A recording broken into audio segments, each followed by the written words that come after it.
tonight, the council will be giving recommendation and votes for the Planning Commission.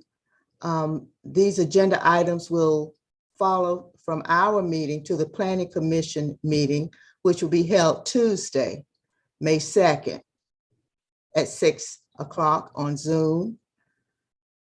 Then the agenda items will follow through to the Board of Commissioners meeting, which will be held Thursday, May 25th, 5:30. And this meeting is in person in the Maloof Auditorium, downtown Decatur. Okay, also, if we have, I would like to ask the council members, if possible, to video themselves so that people can talk with you and see who you are. If you can turn your videos on, if possible. And hopefully everyone was able to get in okay tonight through the Zoom. Okay, also to let everyone know that we have citizens here tonight that would like to chime into either supporting or opposition, to let you know that the purpose of this committee is to ensure that our residents feel that their voice is being heard and that the citizen board adequately facilitates public involvement. The mission for the community council is to encourage development that improves and enhances the quality of life for all residents of DeKalb County, to increase the understanding of planning, zoning, and the development process. Okay, tonight we have on the agenda, we have one deferred agenda item, and we have two deferred text amendments. For our new items, we have 3 new agenda items and 1 new text amendment. And in order to, make sure that everybody have time to speak, we would like for the applicants maybe 3 to 5 minutes, hopefully. The council, maybe that's 7 minutes, depending on your questions or what involvement you have. But we would like to give everybody an opportunity to participate. Okay, so after that, okay. Hey, Regina, Tommy Travis just came in, so we have a quorum now. So, Great. And we also have one request to consider moving the last item on the agenda, N10, up to the beginning. I think our long range divisions here to wanting to present that, and they said I can. Okay, you mean the N10 text amendment? Yes, ma'am. Okay, all right. Okay, that's the new one. Okay, sure. All right, well, we would do that one first then. That is a new text amendment we have. So this is N10 2022-2543. Text amendment number 23-124-6397. It is an application to the Director of Planning and Sustainability for a text amendment to consider authorizing a resolution to approve the 5-year LCI plan update for the Tucker North Lake Master Plan LCI as required by the Atlanta Regional Commission. This text amendment is county-wide. Okay, whoever would like to speak on that one? The applicant, DeKalb. Who's going to speak on the text amendment, the new text amendment? Good evening. My name is Brian Brewer. Are you able to see my screen? Yes. Yes, my name is Brian Brewer with the Long Range Planning Division of DeKalb County Planning and Sustainability. Just to pick up kind of quickly on the agenda item, we are presenting the Tucker North Lake Livable Centers Initiative 5-year update. We were requested by the Tucker North Lake Community Improvement District to adopt the Tucker North Lake Livable Centers Initiative 5-year update to assist in helping the study area remain in compliance under ARC's Livable Centers Initiative program. Just a brief background, Atlanta Regional Commission created and administered the Livable Center Initiative program by issuing grants for land use and transportation studies. And they also issue grants for implementation of the recommended projects from those study efforts. In order to remain eligible for consideration of these different projects recommended of the study, Atlanta Regional Commission requires that study recipients update those studies in 5-year increments. In order to assist with this effort, the CAB is recommending that we also adopt this update. There is a very small portion of unincorporated DeKalb within the boundary of the study. Let's see. Wanted to draw attention to the study boundary. It incorporates downtown Tucker, runs along the spine of North Lake Parkway, and incorporates the greater North Lake Mall area. This particular update brought forth additional recommendations in its 2020 iteration. Staff took the liberty of highlighting some of the efforts in the project list, as you can see on the screen, that we would also assist with and support in any way that we can. Short and sweet, I'll take any questions. Okay. Are there any questions from any council members?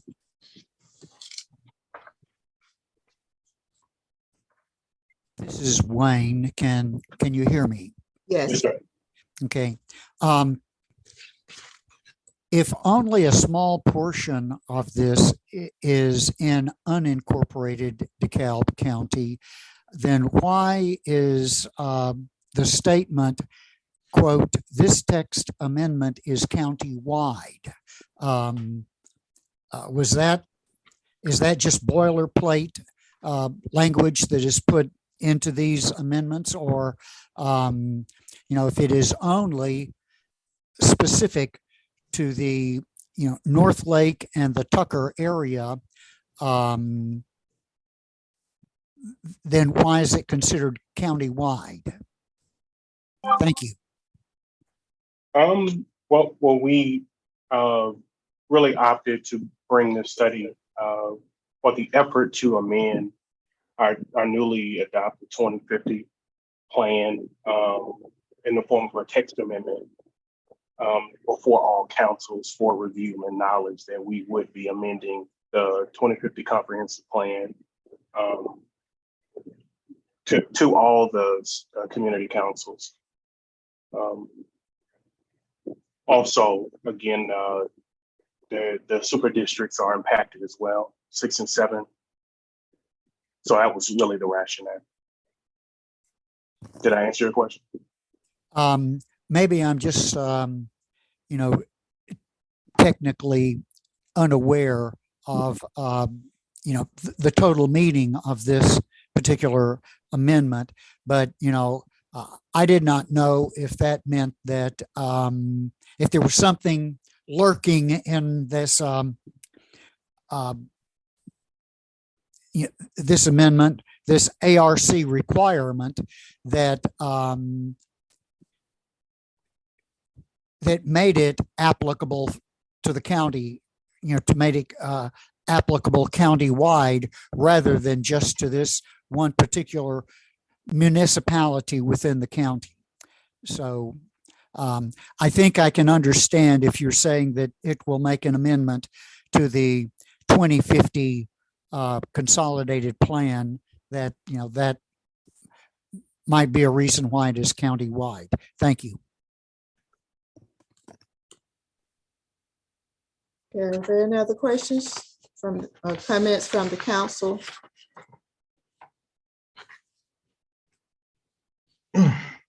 Okay. If not, you can go ahead and vote. Well, can I get a motion or a recommendation on this from the council members? Is there a motion? this is Wayne. Mhm. I make a motion that we recommend approval of this agenda item. Okay, it has been motioned for approval of this agenda item.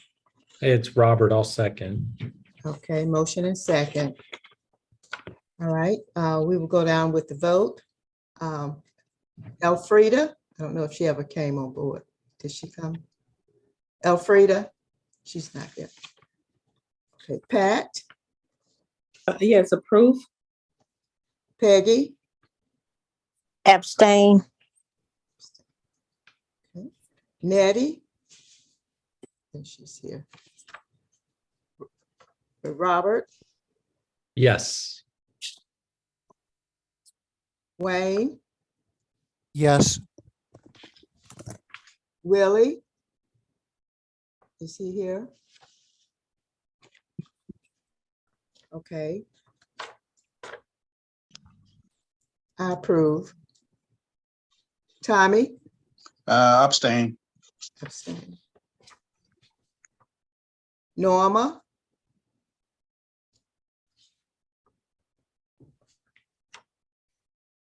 Okay. That's everybody that that's here tonight. So you have the vote, John? Yeah, it's 4-2-0 approval. Okay. All right, then. Let's Good evening, thank you. Thank you. All right, and we will start with our deferred agenda, which is D1 2022-1471, 4101 Boulder Crest Road, Ellenwood. It's an application of PMZ Developers LLC, and care of Battle Law PC to rezone property from Boulder Crest, Cedar Grove, Moreland Overlay District, Tier 5 Corridor, R100, Residential Medium Lot Zoning District to RNC, Residential Neighborhood Conservation Zoning District to allow for single-family detached homes and single-family attached homes, townhomes. The property is located on the west side of Boulder Crest Road, approximately 360 feet south of Boulder Springs Point at 4104 Boulder Crest Road in Ellenwood. The property has approximately 400 feet of frontage along Boulder Crest Road and contains 22.14 acres. Okay, is the applicant here to speak? Hi, can you all hear me? Okay, yes.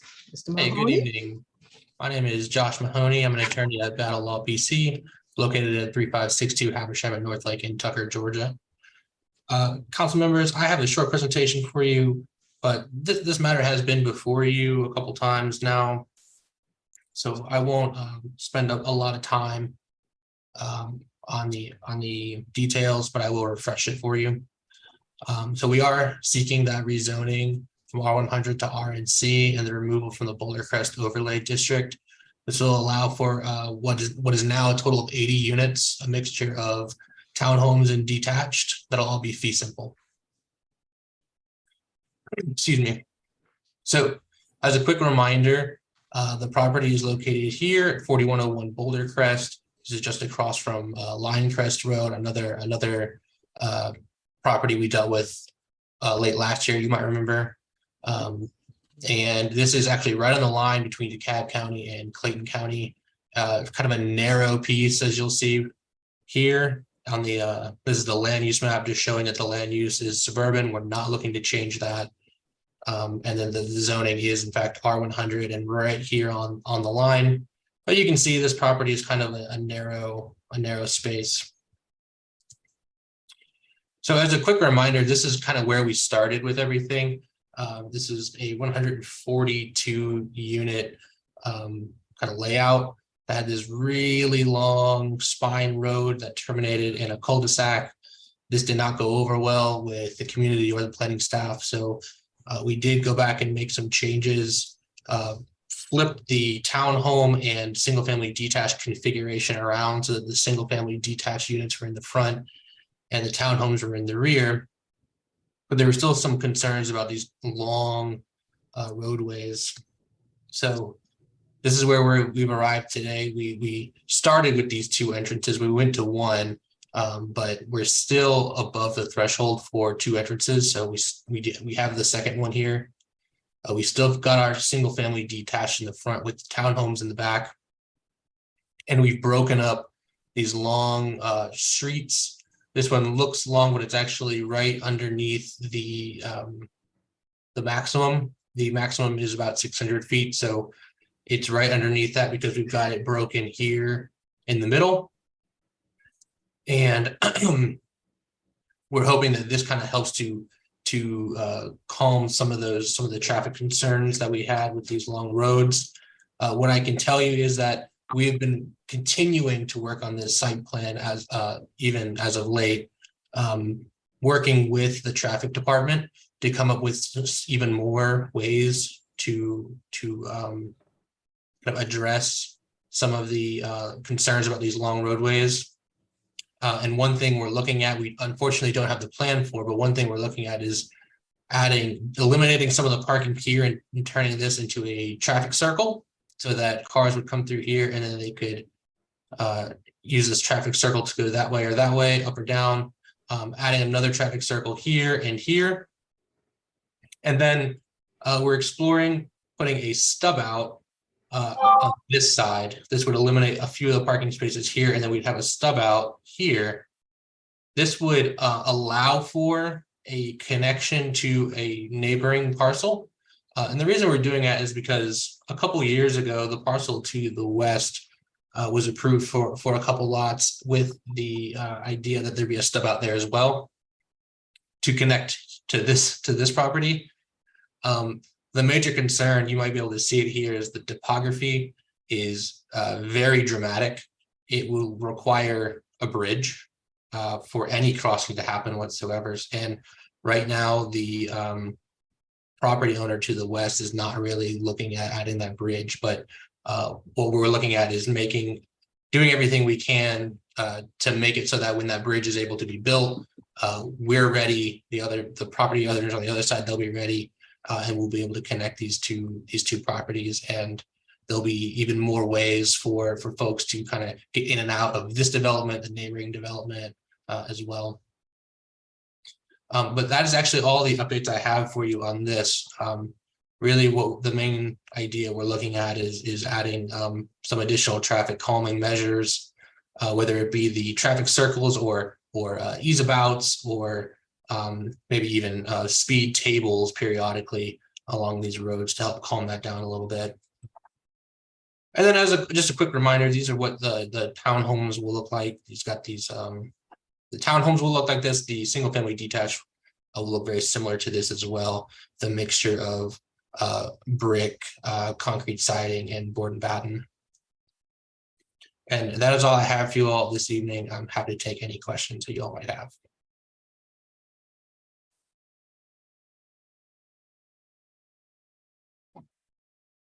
I'm sorry. Would this be like affordable housing? Have they put, like, are we putting people out of the neighborhood, or how is that working? So when we first started this, we might need to update this just in light of. Just a moment. Was that a council member that asked that question?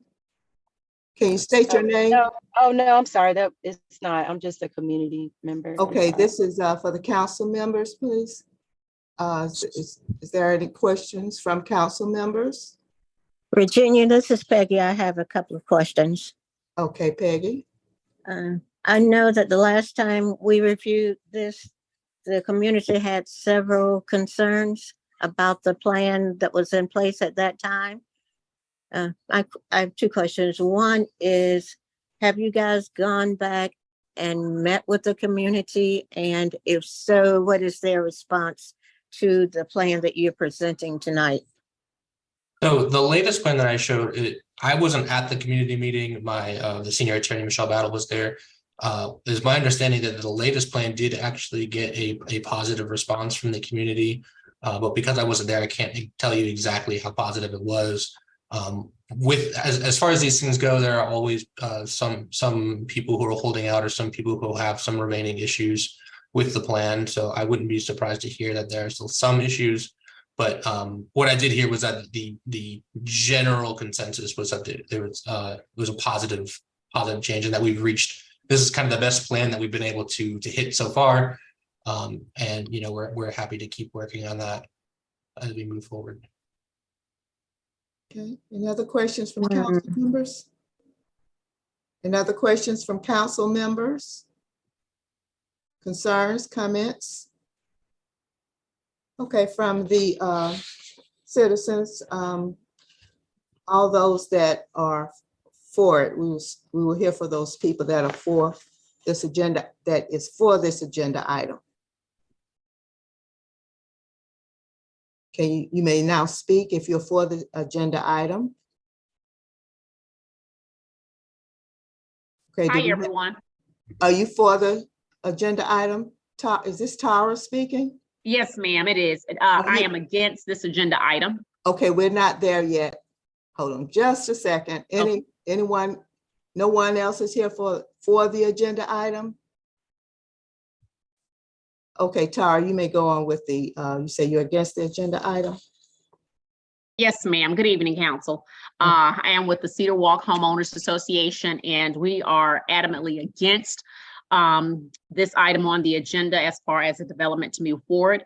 As vested interest in South DeKalb County, we do not have the infrastructure. We do not have the economic development here in our community in order to sustain a development, a housing development of this such. Also, it leads us to have questions as it relates to the affordability of the housing and bringing it into our market. Okay, Tara, let me mention too. Now, this is we have two applications for our Boulder Crest. One is at Ellenwood, further down Boulder Crest, and the next one is at Cedar Grove Road and Boulder Crest. That's on the new. This is one that has already been going forward. This is a deferred agenda item. So are you speaking on this one, or are you wanting to speak on the one at Cedar Grove Road and Boulder Crest? I'm sorry, the one for Cedar Grove Road and Boulder Crest. Okay, we'll get to that one a little later. This is I hate to say the word old, but it has been going around. It's been in the, through several times. So we'll get to that one later. Right now, this is the one at 4101 Boulder Crest Road. Is there anyone else that's for or against that's here tonight that would like to speak? Okay. Council, do you have any questions on it in reference to it?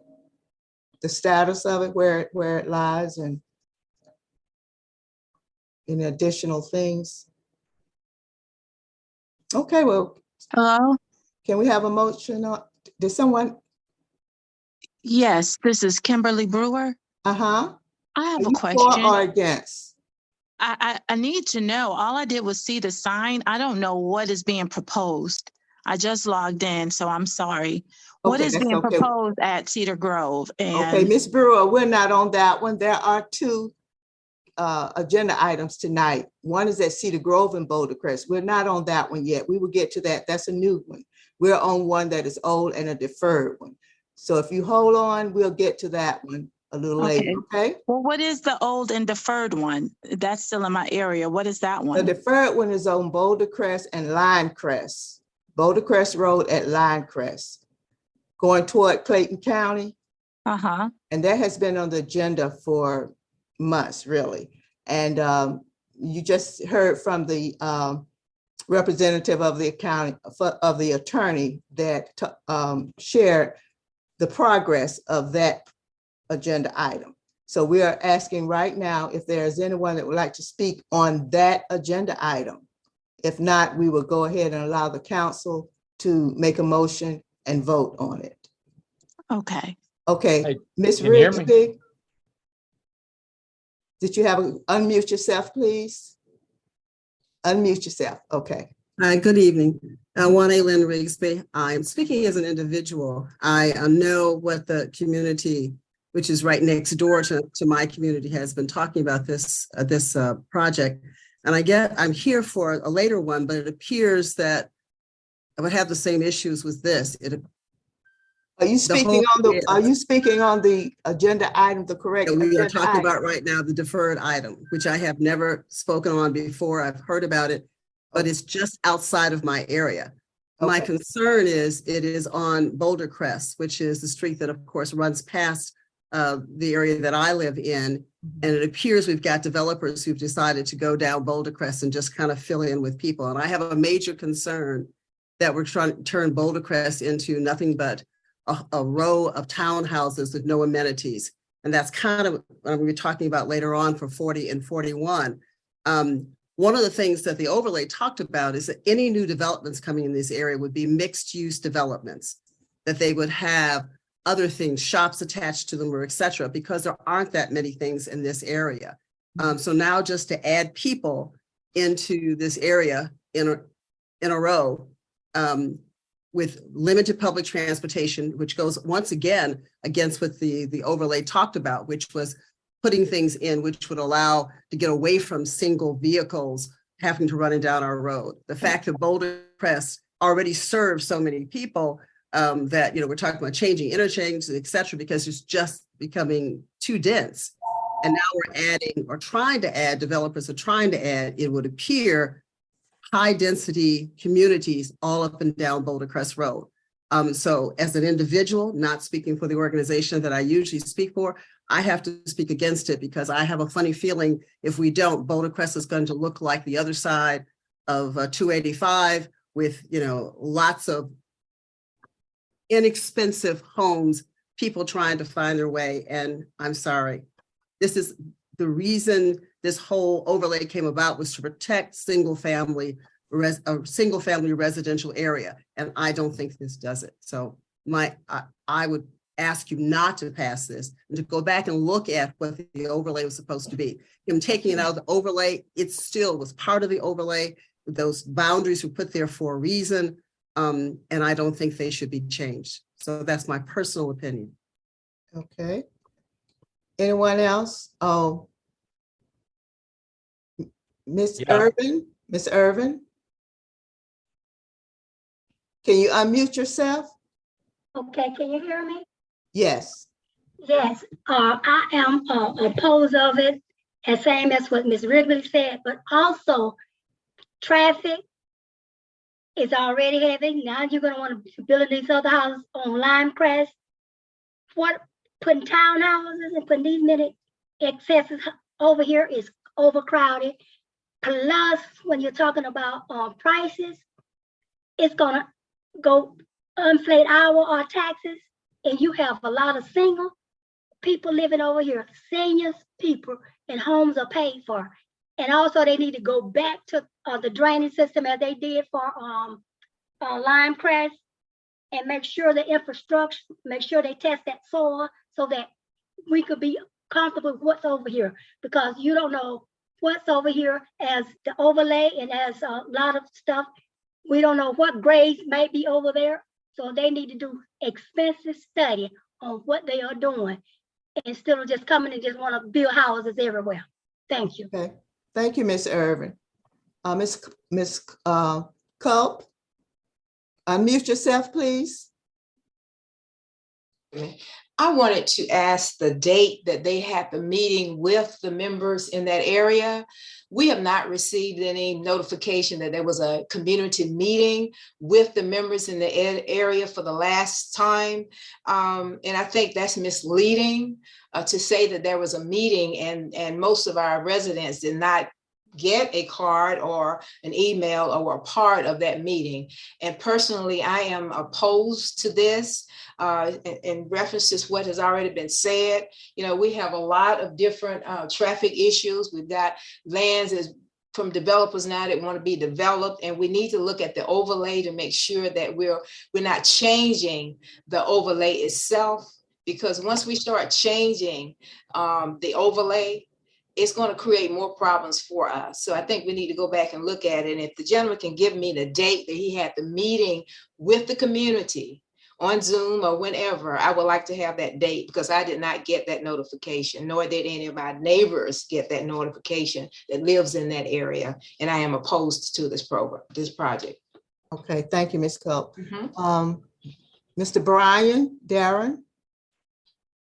Yeah, can you hear me? Yes. Yeah, really, some of the things that I've heard, I agree with. I'm am opposed to it. I'm really late to the party, and I apologize for that. I know how it is when people are like, "Hey, we've been down this road over and over," but really, this is new to me, and what I see is a slippery slope. You know, there is an overlay district in place. It's been in place since 2013, and I am seeing and I'm hearing more and more development. And I mean, the point of the overlay district is it's in place. If all you have to do is just say, oh, you know what, I want to rezone everything, I want to change it.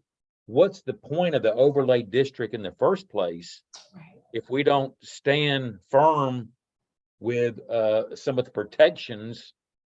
And you're right, this straight shot townhome development, I mean, we're supposed to be increasing, not increasing, but making the community more accessible, pedestrian friendly, less cars, less traffic, less congestion, more green space. We will never become an Alpharetta or a Milton or a Cumming if we have this mentality of just build and throw up houses without the long-term future or a vision. But I don't want to go down that road, but I live off Boulder Crest. I've got property on Boulder Crest. And let me tell you, when you pull out in the morning around River Road and Boulder Crest, and now we've got congestion at the top of the hill for the next 2 years with the bridge widening and the feeder lanes, it's going to be a nightmare. Okay, and okay, you're Mr. right. Bryan, let me continue on. Thank you so much for your input. Malcolm, Jackie Malcolm. Unmute yourself, please. Okay. Let's see. Are you still there, Malcolm? Okay. I don't know if she went off or what. Anyone else? Okay. I guess we've talked with everyone that wanted to comment on this. I think there was one more person, last name Leggett, I believe. Leggett? Yeah, this is. Oh, I'm sorry that I couldn't see the hands on that white background. I couldn't hardly see. Yeah, Miss Leggett, Cynthia. Okay. Yeah, I'm actually with my sister. My name is Elizabeth Healy, and I have property off of Boulder Crest, off Tecumseh. And I just want to say I agree with Mr. Bryan and Ms. Rigsby that this is something that we definitely don't want in our area. We don't have, I mean, there's way too much traffic as it is. They're going to be redoing Boulder Crest. We still have Cedar Grove Road out for God knows how many more years. It's been out for about 3 already. We don't have the amenities for these people, and just to keep adding traffic, especially with all of the constructions that's going to be going on with trying to take Boulder Crest and turn it into like they did with Candler Road. It took them, I think, years to do that. We're just not really in a position to have this. Plus, I think it's going to lower the property values, and it goes against the overlay. So I agree with everything that Darren and Wani said. Okay. I'm against this. Thanks, Ms. Leggett. You're welcome. Okay, I guess I've seen everybody that have their hands up. Regina, Who? This is I'm Tara. sorry. Okay. Yes. Hey, I still have the same sentiments as everyone else, although I did have my response in at the wrong agenda item. So we do want to be very clear that the residents, homeowners of South DeKalb, Conley, Ellenwood, Cedar Grove Road, and Boulder Crest, we are in complete opposition of any development coming in with this amount of townhomes. We do not have the infrastructure, and we do not have the support from the county in order to build up in our area. Okay, thanks, Tara. Okay, Jackie Malcolm. Unmute yourself, Jackie. Can you hear me? Yes. Yes, I'm opposed of this. I live off Boulder Crest as well. It's just too much traffic and too much this, too much that, and it changed the overlay of everything. So I'm totally against it. Okay. Thanks. Sure. Yes, ma'am. All right. I guess we've heard from everyone. You can take your hand down, Ms. Malcolm. Okay, thank you. Okay, thanks. Uh-huh. Okay. All right. So back to the council. Is there a motion from the council members on this agenda item? Madam Chair, this is my neighborhood too, and who am I speaking with? Oh, this is Tommy Travis. Okay, Tommy. Hey, this is my neighborhood too, and I'm very aware of the congestion on Boulder Crest Road, and I'm in agreement with the community that, yeah, this congestion may not be needed. I know that Attorney Banner works hard to I appreciate the efforts it seemed like that they did to try to go back and amend the plan, but I don't know if this is the right time right now, especially with the bridge widening going on and how they even going to complete their construction in a time manner. So all that being said, I make a motion for denial of this application. I second. This is Peggy. Okay, it was motioned by Tommy and second by Peggy that this agenda item be denied. So we will vote on it. Okay, Pat Craig. Unmute yourself if you're muted. I'm unmuted, sorry. I agree with the recommendation. Okay, you're in agreement with the motion? Yes. Okay, the motion is to deny. All right, Peggy? Yes. All right, Robert? Yes. Wayne? Yes. Okay, Tommy? Yes. I'm voting yes to the motion for denial. Right. And I'm voting yes as well for the motion to deny. All right, and Willie Pringle's not here, correct? Right. So that's 1, 2, 3, 4, 5. That's 6-0 and 0 for denial. Okay, so that's denial on the D1 2022-1471 Boulder Crest Ellenwood 4101. Okay, thank you. Okay, moving on to our next item. This is a new item. It is N5-2023-0338, zoning 23-1246384. And this new case is, let's see, 2001 River Road and 2938 Boulder Crest Road, Ellenwood. All right, the application of Emily M. Johnson to rezone properties from the Boulder Crest Overlay District, Tier 5, with underlining zoning of C1, local commercial, and R100, residential medium lot 100 zoning districts, to Boulder Crest Overlay District Tier 3, with underlying zoning of C1 local commercial zoning district for the expansion of the existing Safe Haven office building. The property is located on the east side of Boulder Crest Road, the north side of Old River Road, and the south side of River Road at 2001 River Road and 2938 Boulder Crest Road in Ellenwood. It has approximately 325 feet of frontage along Boulder Crest Road, 255 feet of frontage along Old River Road, and 106 feet of frontage along River Road, and it contains 1.5 acres. Okay, is the applicant here on this agenda item? If you make sure you're not muted. Can you unmute yourself? Hello? Ms. Johnson? Hi, good Okay. evening, council Hi. members and neighborhood. I'm Emily Johnson. I'm actually a project architect with Moody Nolan, and I've been working with Mary Winfrey, who is the owner of Safe Haven Transitional. Can you speak up a little louder so we can hear you clearly? Yes, is that better? Seems to be. Okay. Sorry, I was having some audio issues earlier. So, hi, I was saying, good evening. I'm actually a project architect with Moody Nolan.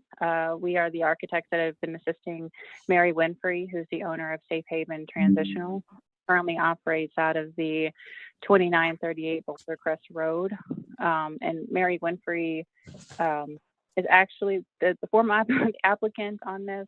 I've got a presentation up here that we have put together with her to essentially overview the proposal. So I will go ahead and share that. And I believe Mary is on the line. Yes, I'm on the line as well. Okay, Ms. Winfrey, you're the owner? Yes. And Ms. Johnson, who's speaking, Emily Johnson? Okay, Yes. You're the applicant? You're the applicant, correct? Ms. Johnson? Yes. Okay. Technically, Mary's the applicant. I just went through the portal. And so after we submitted the application, I tried to get it formally changed so that Mary's name was on it. But they said that it would be fine, that my name stayed on it. So.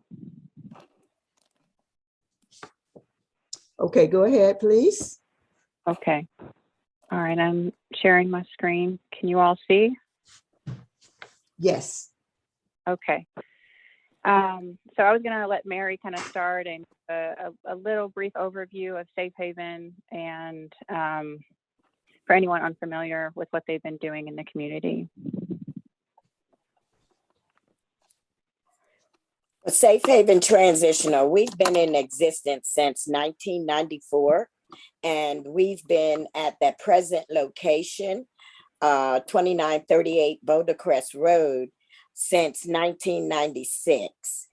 We have been performing, providing services to DV victims and their families for all these years. And we are expanding our services to meet the needs of the community.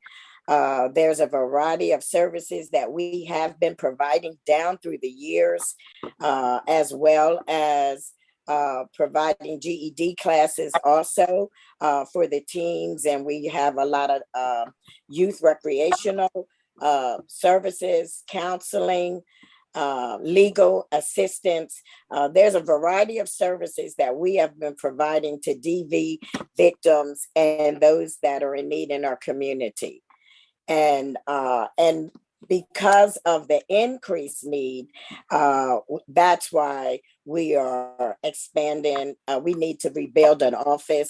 That building is very old and it's not adequate for for the growth providing the services that we have. And so therefore, we're trying to move forward and having an expanded office. Okay, thank you. Thank you, Ms. Johnson. Yes. Okay. Did I hear from yeah, I just had a little bit more slides and kind of graphics of what the building might look like and Okay. kind of the intention of the zoning proposal. So really quick, as Mary mentioned, the intention is to expand the services and grow into a new building at the corner lot of 2001 River Road.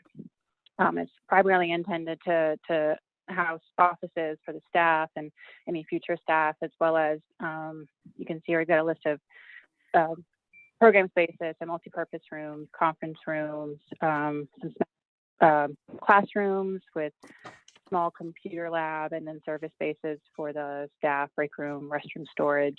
And then the rezoning proposal is to allow for that building to actually be constructed and built on that corner lot. So I've got a site plan I can show really quick here. So this is the corner lot. As you can see at the top of the screen, we've got River Road kind of at the top right here, and then Boulder Crest along the left side. It's a long frontage. The existing 2938 Boulder Crest that Safe Haven's been operating out of is down here at the bottom. And then the corner lot that's more triangular is the new lot that's proposed for the new structure. Currently, the new structure on the corner is in the C1 Boulder Crest overlay district tier 5, and the proposal is to rezone it to the tier 3 to allow for this building to be constructed, and it would essentially be an extension of services of the existing building here at the 2938 Boulder Crest location. In the proposals also to shift this 2938 Boulder Crest Road parcel from R100 to the same C1 Boulder Crest overlay tier 3.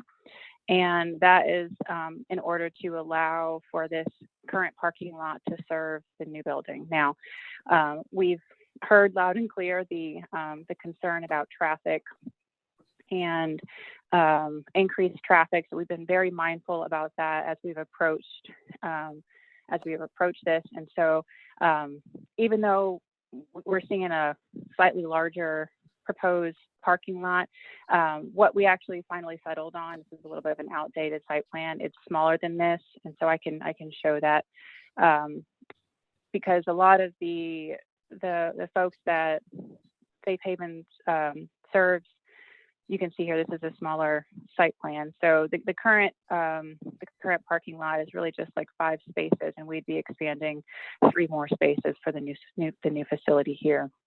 But there are 2 existing public transit stops on either side of the site, right here at River Road, and then down here at the corner of Old River Road and Boulder Crest. And many of the clients actually use public transit, and in conjunction with how Safe Haven schedules clients, we don't foresee or have any concerns about increased traffic in the neighborhood or the community. As a part of the proposal and going through this process, we've also looked at other neighborhood impacts, including how we've designed the building or proposing to design the building to mimic the residential scale and form. So we've got a rendering that'll show that here in just a second. And then there's also a lot of green space currently on this site that we're seeking to maintain and then plant new local species to help with stormwater runoff. And then again, limited parking will help to reduce runoff concerns. So then here's the rendering we were putting together. As you can see, where we're standing is where this red arrow is, which is a small version of the site plan. So the main entry of the building would be closest to the existing Boulder Crest lot and parking lot. And that entrance is kind of right here to the right. So you can see in the overall form of the building, it's limited in height. It's got the same roof pitch structure as adjacent buildings, and then the materiality, the brick and the style, the color of the brick and everything, we tried to really tie in to the existing adjacent neighbors and neighboring properties. So the intention wasn't to have a massive commercial building on the corner, but in order to do all of that, we have to rezone and combine lots. So. Okay, all right. Okay, thank you for that site plan and everything. Now, is there anything else from the applicant? Okay, with the council, I have a question. And you're asking to rezone it from, well, one thing, the overlay is here in place, like we've spoken about the other items. We have that overlay in place. Also, the tier 5 that is currently in is residential only. It has no C1 in it, no commercial in it. If you open up to tier 3, the tier 3 has C1 in it. So, you know, that would open up commercial. If you change the zoning, it would not only be for residential, but it will open up commercial there. And if you do it, then the next person come, and that would have set a precedent that it's commercial. So that's a great concern that I have personally about the zoning change. Okay, and also, well, I'll ask any other, can we go back to the off the screen? If you could reduce your site plan, ma'am, so I can see the attendees. Oh. Thank you. Thank you. Okay, so with the council members, is there anyone else that would like to ask questions or have concerns in reference to this agenda item? I have a Council question. members, Tommy? My question is, if this is in a residential neighborhood, and considering that the work that they already do with DV, is that domestic violence victims? Yes. If you want to expand your facilities, I got a two-part question. Have you discussed this thoroughly with the neighbors, and what plan do you have in place to if you're going to have increased participation or more people there, what do you have in place for security? We are planning to have security, but there's no residence where they're staying, actually stay on the premises there. When we first opened it up, we did have families there on the premises. But now we have apartment units where they're in. So the office is there to provide a lot of other services that are really needed and necessary for training and equipping and providing our other reach to the community. We've been operating basically confidential, and we've been very successful for almost 30 years there. And we still going to be maintaining a confidentiality, but we also know that there is need for this building and the services that are needed for the training and equipping of the families, their children that we serve.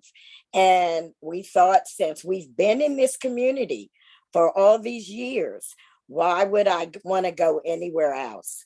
It's a nice community. I have talked to the neighbors, and they're excited about what we're doing. They said that they support what we're doing, and it's a need. And I don't understand, any backlash, because, as I said, we will still maintain a level of confidentiality with that for the safety of all people. Okay, Ms. Winfrey, as far as the community, did you send out, did you send out an invitation to the council members for your meeting? Any other council members? And did you send it out within 500 feet of your property, the community? And what date did you have your community meeting? Yeah, we did send out, yes, we did send out letters. I don't know if they were to the council community. I didn't know who all they were, but I did have a listing of the residents in the area. And I'm also a part of the Cedar Grove Neighborhood Association. I live in this area as well. I've been living here over 35 years. And I also have this nonprofit. So this community is where I've been operating for many years. We want to make sure it's still a safe community, and the community needs services. And that's what we have been providing, a lot of relevant, safe services, meeting the needs of all people besides DV victims. Okay, Ms. Winfrey, I think that it is a good purpose and a good cause for a nonprofit. I think overall, my concern would be opening it up to other as well as yours commercial. If you change it from what it is now, it is in tier 5 of our overlay. And if you change it into tier 3, not only would you, but any other people would come, it would change that whole area in the future for commercial. So that for me is the concern, not that, what you're doing is great and it's warranted and it's definitely needed. So is there any other comments from Yes. any other council member? This is Wayne Powell. Okay, Wayne. Thank you. Ms. Roberts, when I was preparing, for this council meeting, I did not drive down, to this location. However, I did use Google Maps. I did to take a look at this property and the surrounding properties. And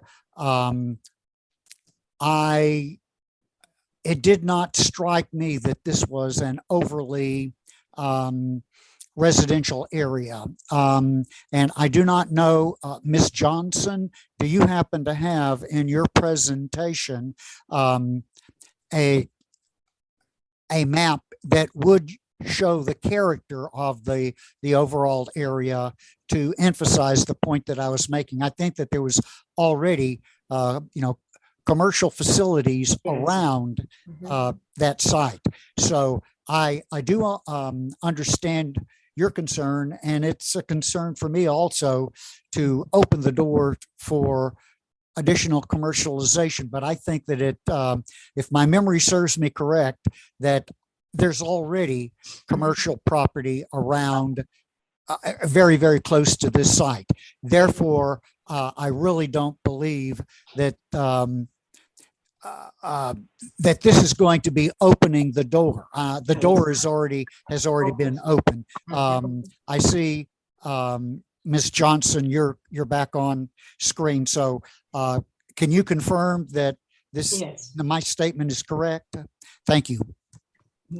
Yes, that is true. And I did pull up the Google of that. My presentation doesn't have a great graphic that shows the neighborhood context, the height of the buildings, but there are on this corner lot, if I may share my screen really quick, there are a number of commercial properties on the corner. So this is the corner lot we're talking about here with the drop pin. There's this bargain corner. There are some other commercial structures just road here. There's a church, which is not technical, here at the corner. So it's, right here in the immediate intersection, there are other commercial uses. Now, we've heard that concern and understood that concern, Regina, in terms of opening the door. And even though there are existing businesses on these corners here, we understand that it may have been grandfathered in before the overlay district. But I would like to echo the support of the community that we've heard in our community meetings for the expansion of these services, and really the only way to expand these services in this community for Safe Haven is to have this lot shifted over to tier 3. We worked closely with zoning and with planning and sustainability on what's existing and looked carefully at the rezoning proposal to try and maintain what's there in the intention as close as possible. Okay. Also, as you said, Ms. Johnson, they were evidently grandfathered because these two sites here are very old sites, and the overlay plan was established and completed after much work. I think it was 2012 was when that overlay was completed. So it still stands. These places were there, grandfathered in. Again, like we were speaking on another applicant, with the C1, I think I'm hearing that the people are concerned about commercialization going forward with opening up to C1 with the overlay. It is a tier 5. There is a tier 3, but it's not in the overlay plan in that area. So in looking at what's already there, she's in tier 5, you're in tier 5. So, okay, any other council members would like to speak on it? Any other council members? Tommy? No, I was just thanking Wayne for that insight, and Ms. Johnson for that insight to the corner. I'm very familiar with that intersection, so Yeah, it doesn't strike me as overly residential either. Virginia, I have a quick question. Was this Peggy? Yes, I'm sorry. Okay, Peggy, go ahead. It's regarding the community meeting. Can the presenter tell me approximately how many people attended and what the mix was in terms of who was in favor and who, if anybody, was against? Okay, Miss Johnson. Yes, so we hosted our formal pre-submittal community meeting on March 7th, and I'm double checking. I think there were about 20 participants there. I can Okay, Ms. Johnson, did you submit that with your application to the planning? Yep. And the application for the community meeting for? Yes, and we also were on the agenda for the neighborhood HOA meeting, which was just a few weeks before that. So there was where the council the council members were in attendance, and they heard about this, and we got to note about the project and present the project. And then had an actual blast, and Mary went around and actually gave notices to all the neighbors within 500 feet, as far as I understand. And so that was for the meeting on the 7th. And the feedback at that meeting was all positive. There was, I think one question about like sanitary or something, but there wasn't any negative feedback that we received. Okay, Ms. Nolan, Ms. Johnson. Where was your meeting held? Was it held at a facility? The HOA meeting was held at a physical facility in person, and then the subsequent pre-submittal community meeting was held on Zoom. On where? On Zoom. It was online. On Zoom. Oh, okay. All right. Any other council members to speak? Okay. If it's okay, I'd like a motion.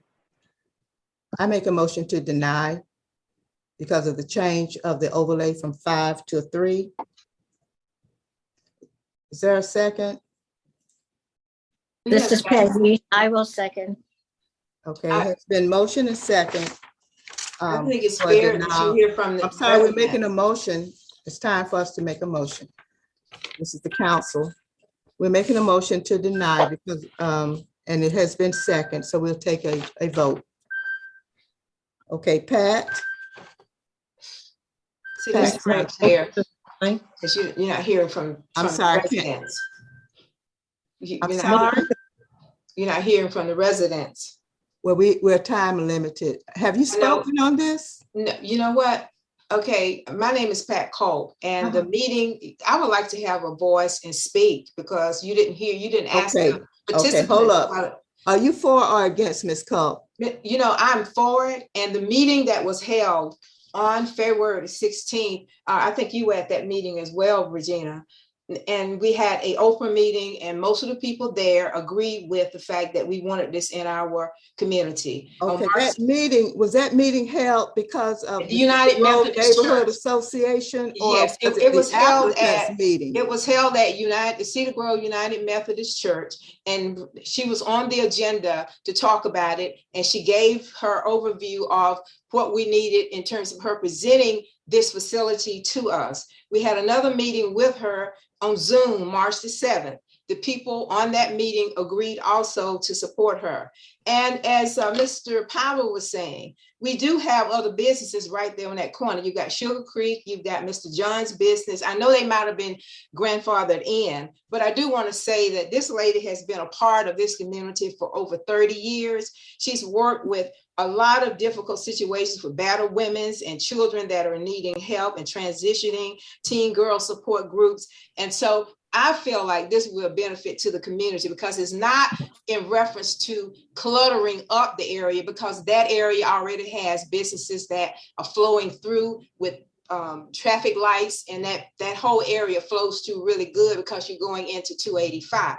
And so I just wanted to let you all hear from the community, and I'm a part of that community, and I do believe that this facility would be great for our community. And Mary has been in our community for over 30 years serving people. Okay. The kind of things that she do, she have to sort of have a little discretion because you're dealing with battered women and all of those different things. But I do think this will be good for our community. Thank you, Ms. Cole. Thank you. Mr. Bryan. We're going moving back. Mr. Bryan, can you unmute yourself, please? Yeah, just real quick. I know they're doing good work, but I will, first of all, I'm within 500 feet of that place. If I'm not 500 feet, I'm 750 feet.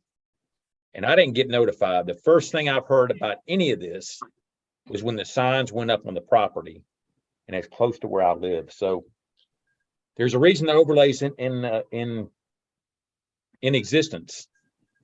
And you're right, these properties have been there forever. We're trying to decrease the amount of current commercial. The Tier 5 does not allow businesses, community services. It's in the provisions of the overlay. There's a reason they don't allow community services. I'm not saying this isn't a good service, but you're setting a precedent. And I'm telling you, if this thing gets changed to commercial, I'm going to be next. And I'm going to take my property, the acreage, several acres, and I'm going to go up for rezoning. If that's all you have to do, hey, do the meetings, change your rezoning, have a good argument. It's a slippery slope. And, if it's a good business, just do it somewhere else. This is residential. Mr. John's business, the churches, the daycare, they've been there for decades. And the overlay was put in place in 2012 to put a stop to all this commercialization. This is a gateway. This intersection, River Road and Boulder Crest, is a gateway to South DeKalb. Last point, that house, that 2801 Boulder Crest, that's a house. It's not a business. That house has been a house since probably the 1970s. It was never intended to be a business. So I get it. Hey, you're trying to do a good service. I appreciate that. But that is a house that's sitting up on that hill. I've been going by for 50 years. Somebody chose to make a business out of it. Now they want to expand the business. That's called a slippery slope. And that's not the point of the overlay. Thank you, I've got more points, but I'll concede in the interest of time. Okay, thank you, Mr. Bryan. Ms. Scott.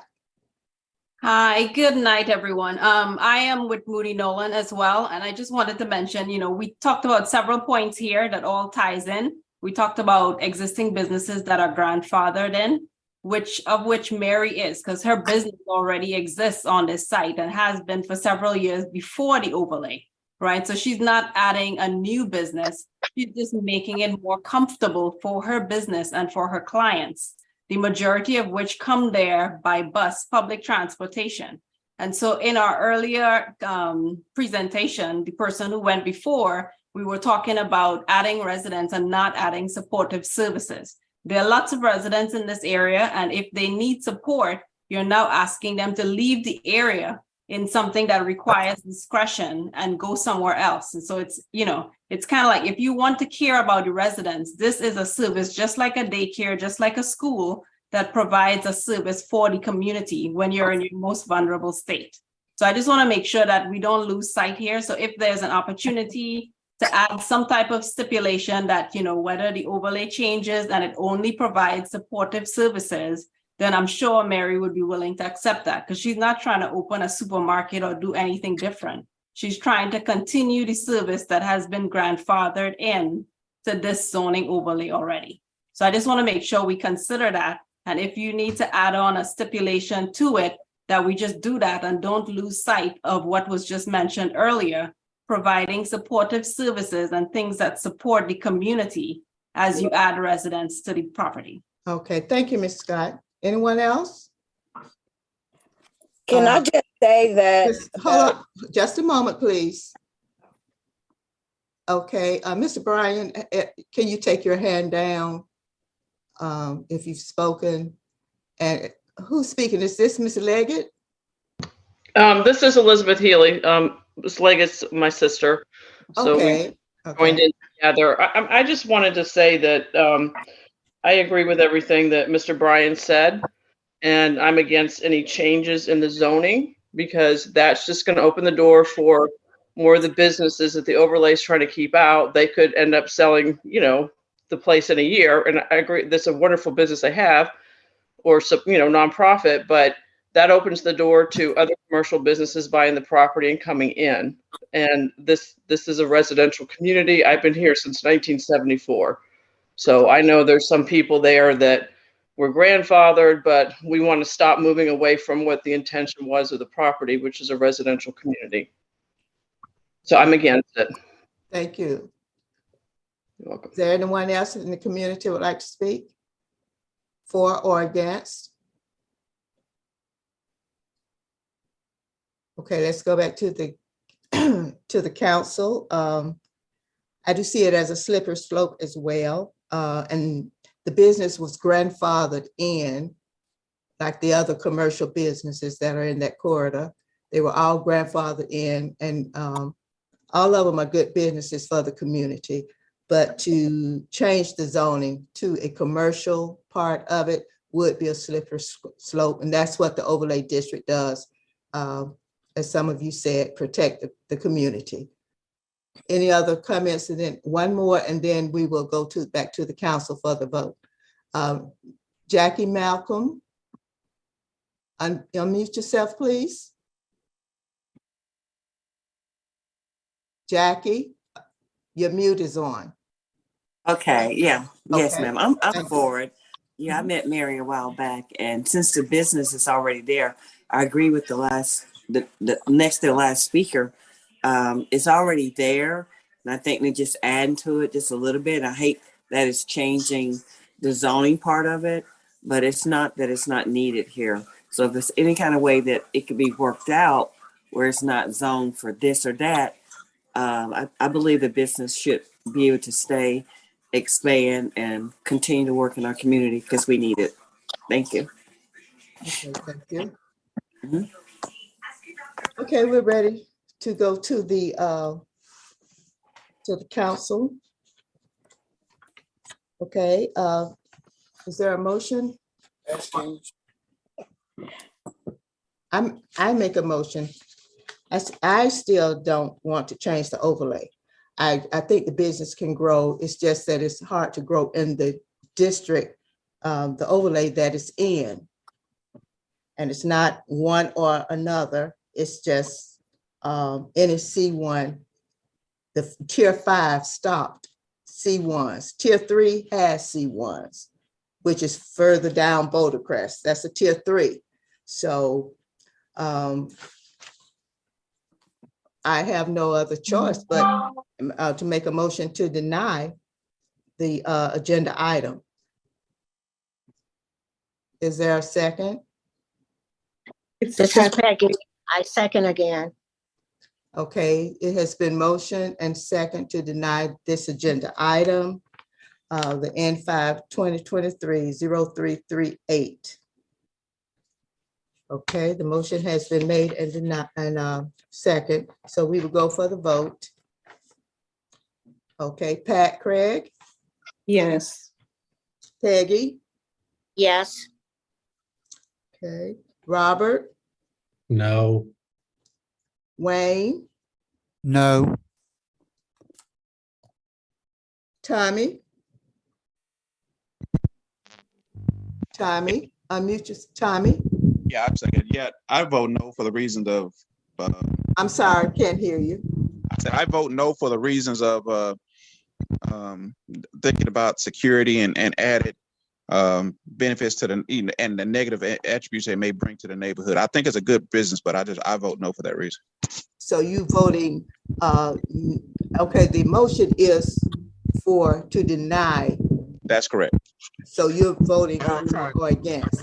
Yes, I'm voting yes. Sorry, yes. I'm sorry. I thought the motion was to affirm. I apologize. Yes, I'm voting. No problem. Okay. Okay. What was that? I'm sorry. What was that vote, Tommy? You were approving, you were supporting the denial or not supporting it? The denial, yeah. Okay, and I vote yes for the motion. Okay, and I'm sorry, Tommy, you said that you were a no or a yes for this. I couldn't hear you at the very end. I'm yes for denial. Yes for denial. Okay. 1, 2, 3, 4. So it's 4-2, 4-2 and 0. So the motion for denial passes. Okay.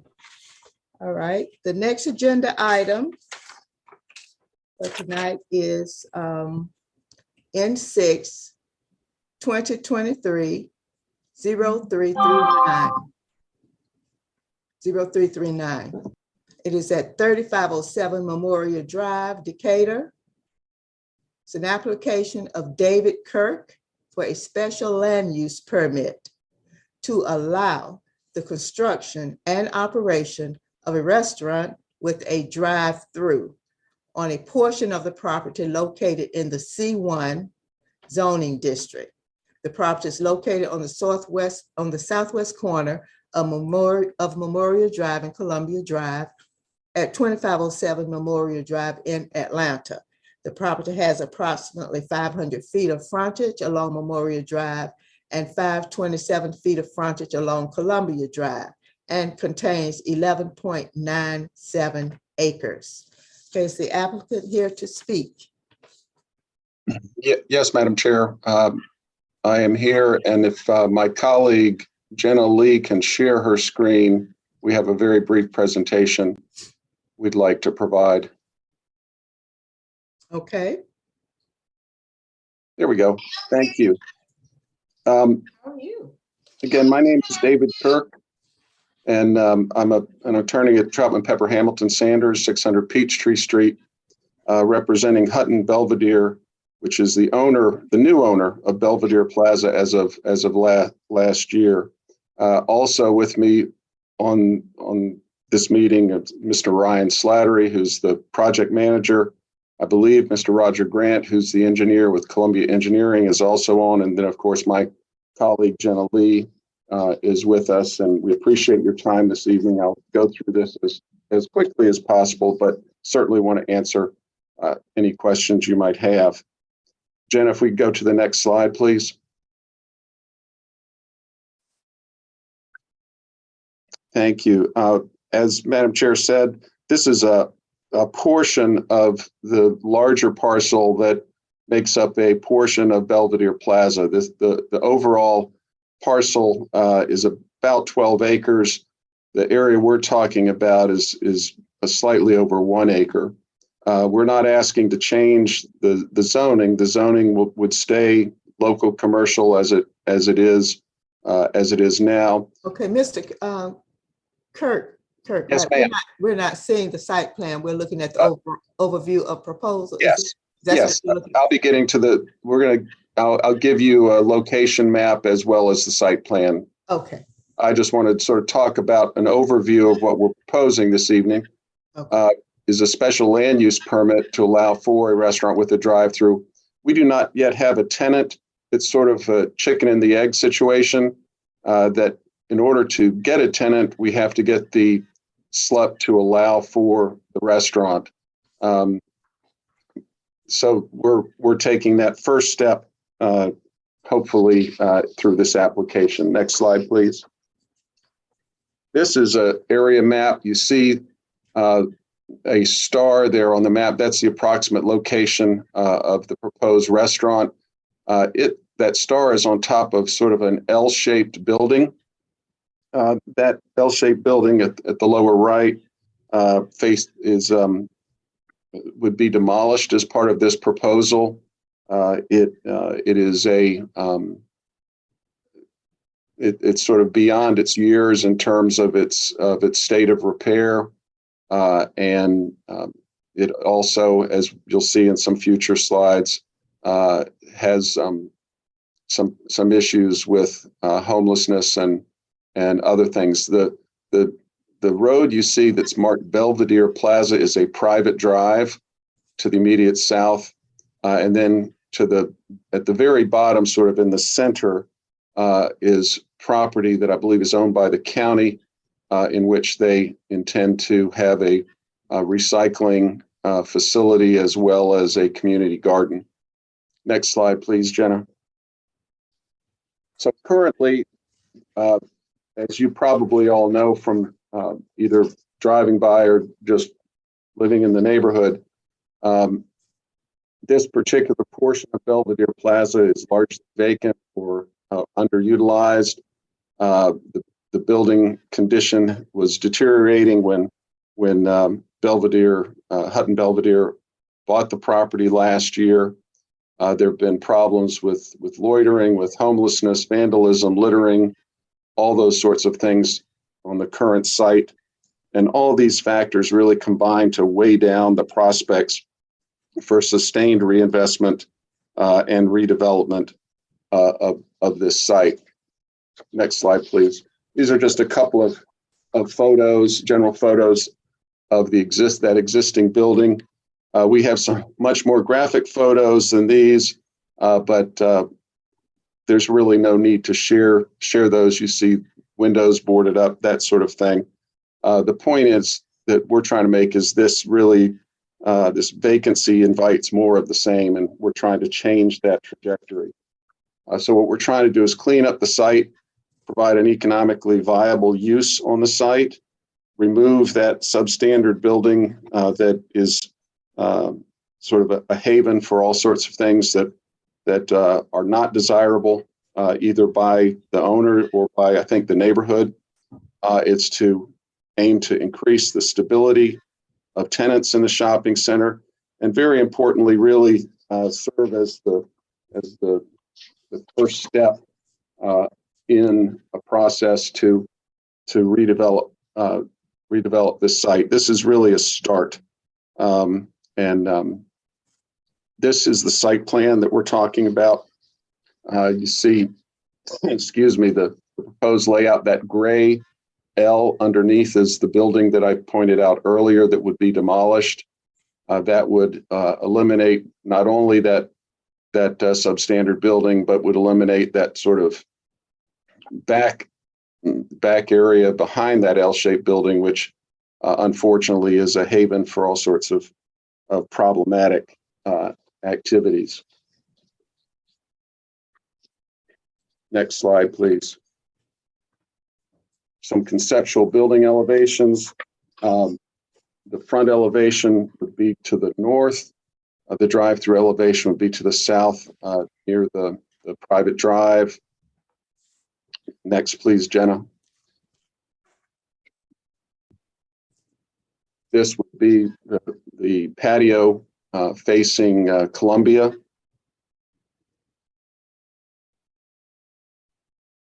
And then just the rear facing the interior of the site.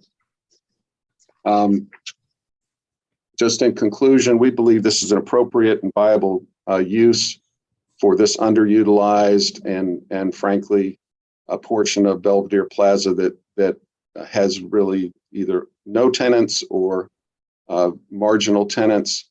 We believe that would catalyze future investment and redevelopment. There have been a couple of SLUPs that have been approved recently for drive-through uses in the neighborhood or in this immediate vicinity. I know that the town center overlay does not favor the location of drive-throughs, but in talking with prospective tenants and doing the market analysis, again, this is a start. We are hopeful that with the approval of this by you all and the Planning Commission and the Board of Commissioners, we can turn around the trajectory of Belvedere Plaza and begin attracting more stable tenants than the previous owner, who frankly defaulted on their loan because of the disrepair and the lack of quality tenants. We can turn that around and again make Belvedere Plaza a place that everybody appreciates and is a benefit to the community. With that, Madam Chair, we are happy to answer any questions by the council. I invite my colleagues to jump in as well if I've missed anything. Thank you. Thank you, Mr. Kirk. Okay, council members. And Jenna, if you could just stop sharing, that would be good. Just so Madam Chair can see folks. Yeah. Okay, do we have any questions or concerns from council members on this item? Hey, this is Robert Murphy. Just a couple quick questions. So I know that area very well. I spent a lot of time there. So I know that, you know, we're talking about a drive-through, so essentially a fast food restaurant. I mean, there's a lot of fast food restaurants in that area currently. I know as it stands now, there's Zaxby's, Popeyes, Burger King, Checkers, Taco Bell, you know, all that stuff right there at that intersection. There's even directly next to the Checkers, there's an abandoned drive-through space that I think used to be a Sonic. So I guess a couple questions. You know, I don't know as far as the space where the Sonic is now, if that's the same ownership that owns, you know, if they own the entire space or what. You know, if that falls under their ownership, I'm curious why not use the existing space that's abandoned and boarded up. But if not, I'm just curious, you know, as far as providing economic stability, you know, to the area, how, you know, where a, you know, essentially a fast food restaurant falls into that, into accomplishing that. Certainly. And I can field that question. Yeah, David. let me let Ryan field that. Yeah, so I'm Ryan Slattery. I represent Hutton Belvedere Plaza at 736 Cherry Street in Chattanooga, Tennessee. And I'll speak on behalf of those questions. You had asked about the Sonic. Sonic was one of the redevelopments that was approved under the SLUP as a Dunkin' Donut. The Dunkin' Donuts is now approved and will be redeveloping with that franchisee as soon as the full engineering approval is. So there is no vacancy with that type of use. You know, really the first need, and we didn't have a completely vacant building, but we have a few environmental concerns on the site that we're dealing with specifically this building to remove it, the 16,000 square feet approximately that we're removing and putting in only 4,500 square feet as a result back in. And based on the market analysis, we had a community meeting on the 23rd, and that question came up a few times. And ideally, we'd love to put a white tablecloth, you know, development in here in a high class restaurant, but the demographics, you know, based on the market analysis to market this in the entitlement process in the county itself that takes so long. We have started this in summer of last year, meeting with staff and working through concerns and trying to come up with a viable plan. We've talked to many of our brokers. You know, obviously, if we don't need a drive-through component, if there's a user that can, but there is no user that surfaced, and we need to do something now. So it's either we keep the building where it's at right now and re-tenant a building that has no roof, mold issues, needs asbestos abatement. The building is completely not usable, and we save those entitlements, or we do nothing because there isn't another viable user right here. This is a largely automotive-based corner. I would argue that this is one of the best locations because it has a traffic signal. And yes, we've got engineering to go through still at the county and answer infrastructure questions, and we will do that with a very qualified engineer that we've hired and spent a lot of money with, and we will continue to figure that out. But this, if for nothing else, this is the appropriate use based on what we can re-tenant. You've named a lot of great retailers, Class A retailers that are out there that service drive-throughs, but there's many more out there in the market, and that is one of the only viable tenants that we have that will backfill this area.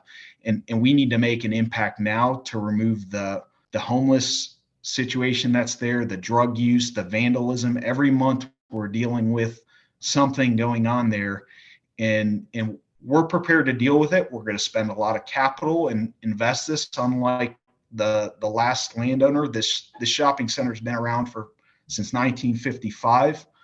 We just signed up Kroger again to renew their lease. We're trying to get viable tenants, but they will not come and backfill the center with the situation that exists on Columbia Drive. So we very much ask for humbly your approval today so that we can get a new tenant out here and address this issue. We still got many months left of permitting here, and we really appreciate your support in our projects and our effort.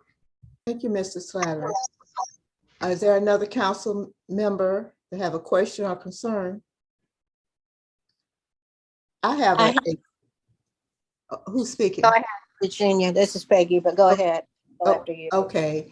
I have a concern, and it's really about wrapping your mind around the future and the plans that have taken a lot of time, a lot of surveys and money from the county to plan this. Now, for the DeKalb future land use plan for DeKalb County, as I understand, it's to be, a plan for the future. And I mean, we're talking about what's now, because now is what we see now, but we're looking for what has already been planned for the future. And that is more walkable, less traffic, development to change the way that DeKalb looks now. We want to go to the future, and going into the future, that is the special land use. Does your development, what you want to do with your special land use permit, does that fall within what DeKalb County has in mind for the special, for their future land use, the use of the land, make it more walkable? And now this is a drive-through, so that's from the 70s on up to now. And we know it's feasible now because people are in their cars, blah, blah, blah. But I think DeKalb is trying to move from that. Does what you're doing now, is that in line with the future land use plan for DeKalb with the drive-through? Let me try to answer that, Madam Chair.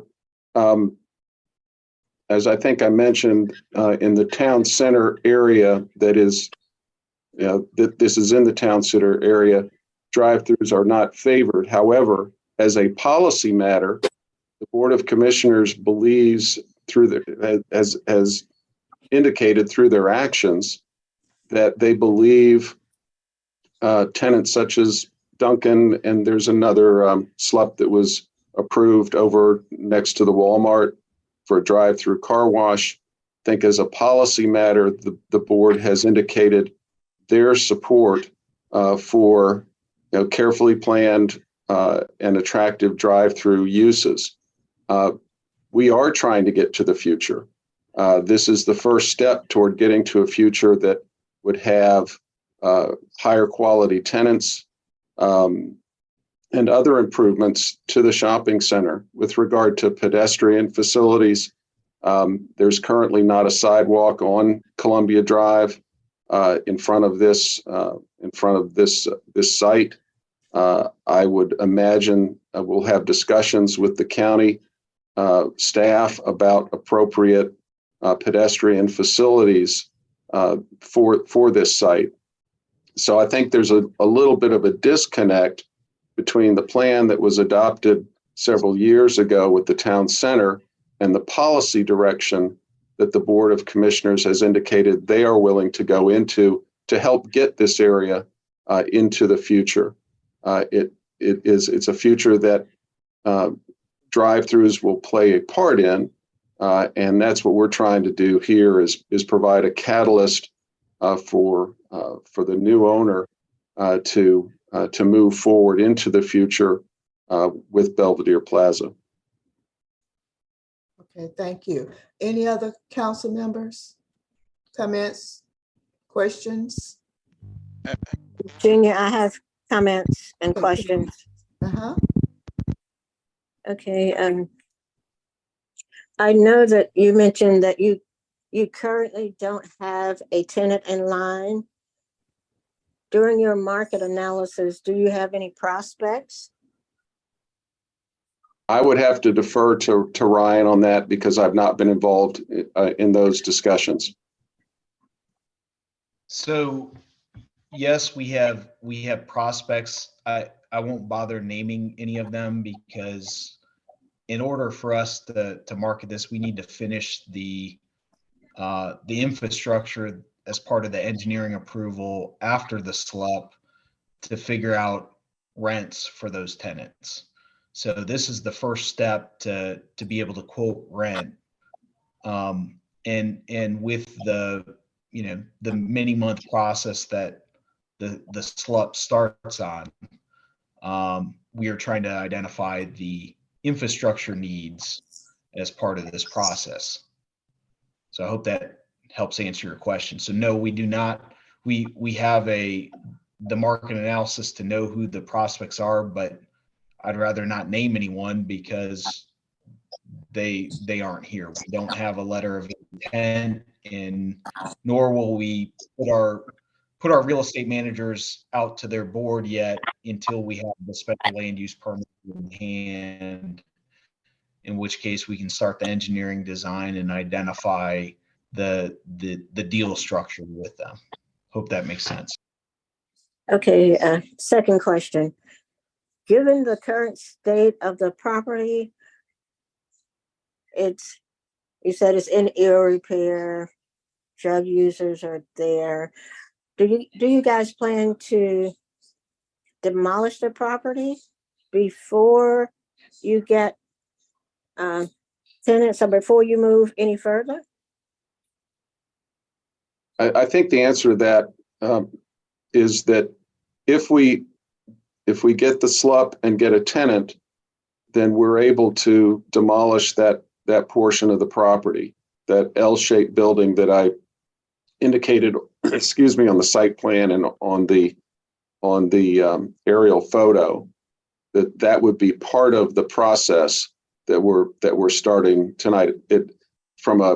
And Brian, correct me if I'm wrong, but from a economic standpoint, it doesn't necessarily make sense to demolish that building until we have an entitlement, an approval of the SLUP and a tenant lined up to make that possible.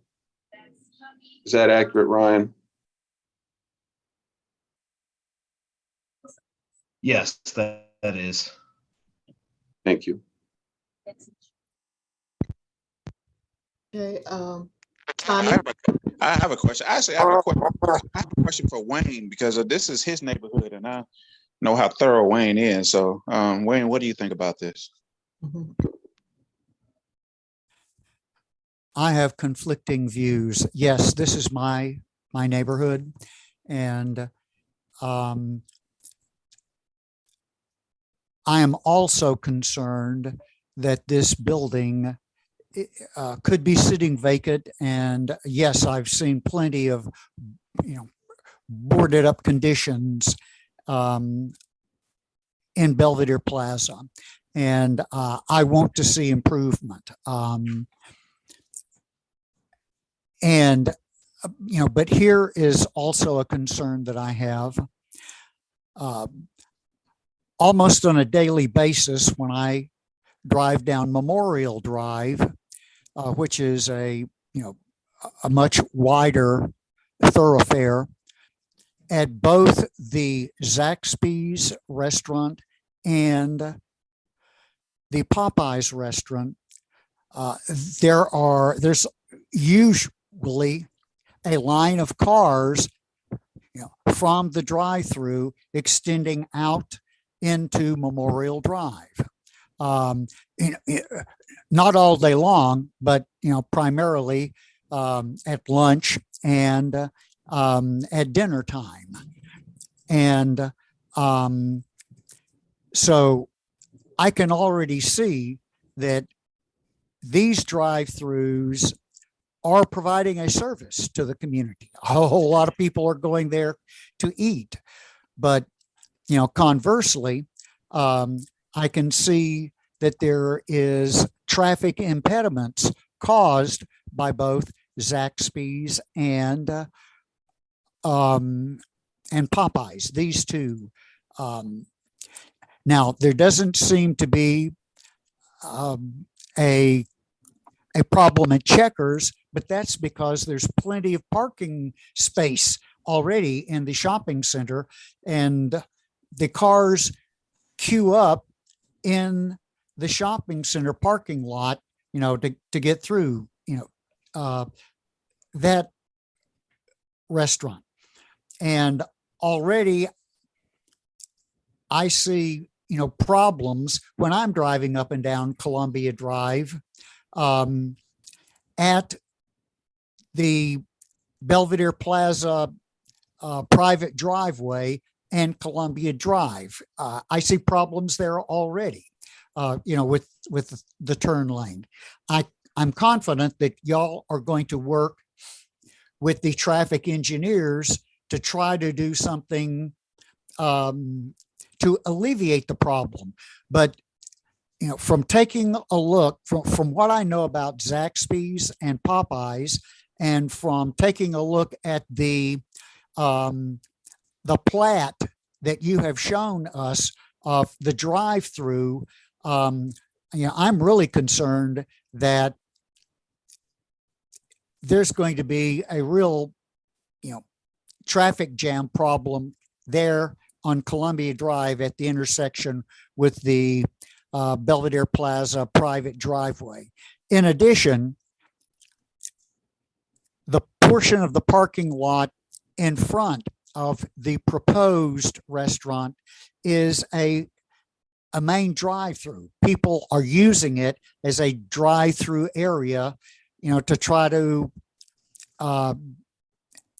escape other exits, you know, from Belvedere Plaza.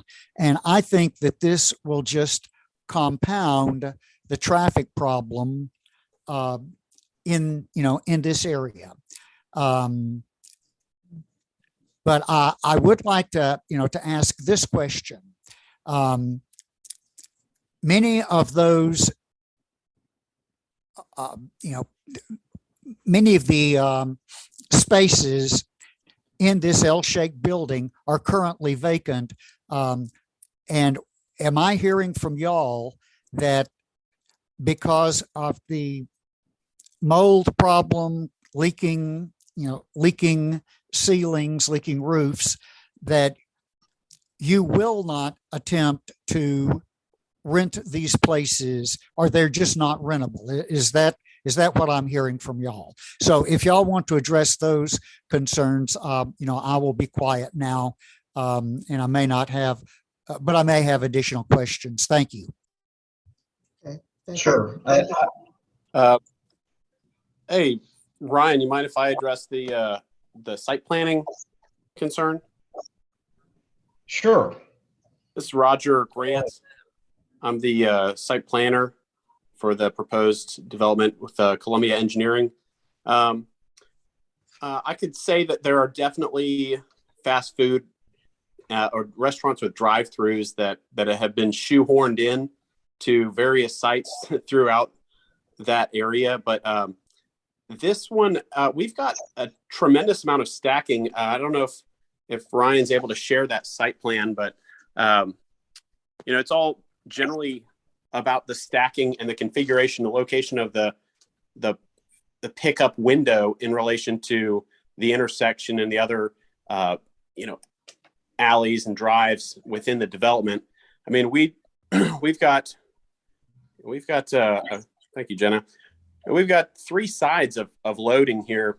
So it's what's shown is a tremendous drive-through stacking ability with that little triangular island is, at least in concept form, its potential for like an extra drive-through entrance. There's a bypass lane so you can get out. So I would say that as restaurants with pickup windows go, this one has a tremendous amount of stacking ability before you would get back into the usable space like that front drive aisle. And certainly you would really never anticipate that this could interfere with the actual road in the way that you were suggesting, just because you would need about 30 or 40 cars stacked without anybody leaving, without people starting to leave, and at that point that it would. So I definitely understand the concern about site planning and about making sure that we don't create a problem for the other users. But, Ryan tasked us with developing a concept that would, accommodate this and be smart with our use of space and not interfere with his other functions of the shopping center that's to remain. And so that's what we've tried to do here. So hopefully that helps address your concern about the drive-through, the stacking, the traffic issue. I can't speak about any of the building mold stuff. That's all Ryan. With regard. Who's speaking? Yeah, with regards to. Go ahead. We can't hear you clearly. You're breaking up a little bit, Ryan. I think Well, Mr. I'm sorry. I heard Wayne talk. I was yielding, but if it's my turn, I'll be happy to address the second portion of that. The front buildings along Columbia Avenue have been occupied. The mold issue is really from some break-ins in the rear area that used to be a church in the back area. If this isn't approved, we'd find a way to, kick the can down the road for a little while longer. But, it's the front portion along Columbia certainly can still be habitable. It's just, it's not what we want to do. It's not our best foot forward. We feel like we can do better here. Eventually it's our goal to, create a frontage road in the back of this that kind of connects the rest of the shopping center together. And this is the first step towards it. We have tenancy in the rest of the building, starting with Wingstop at the corner that, they're 5 years out. So. Okay. If I could bring up another issue, please. I really appreciate the fine presentation that you gave to the community during the pre-application community meeting.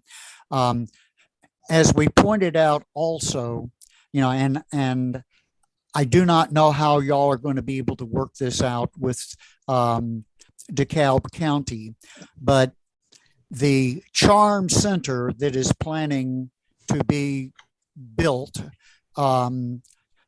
behind Hal's Package Store. I have been to the Charm Recycling Center at another location in Atlanta, and they do have significant lines of traffic outside of their facility.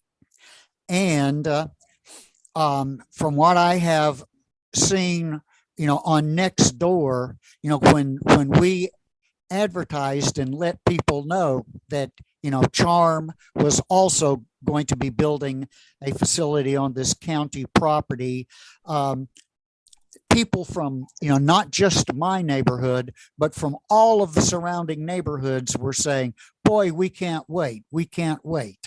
And so, I'm also concerned that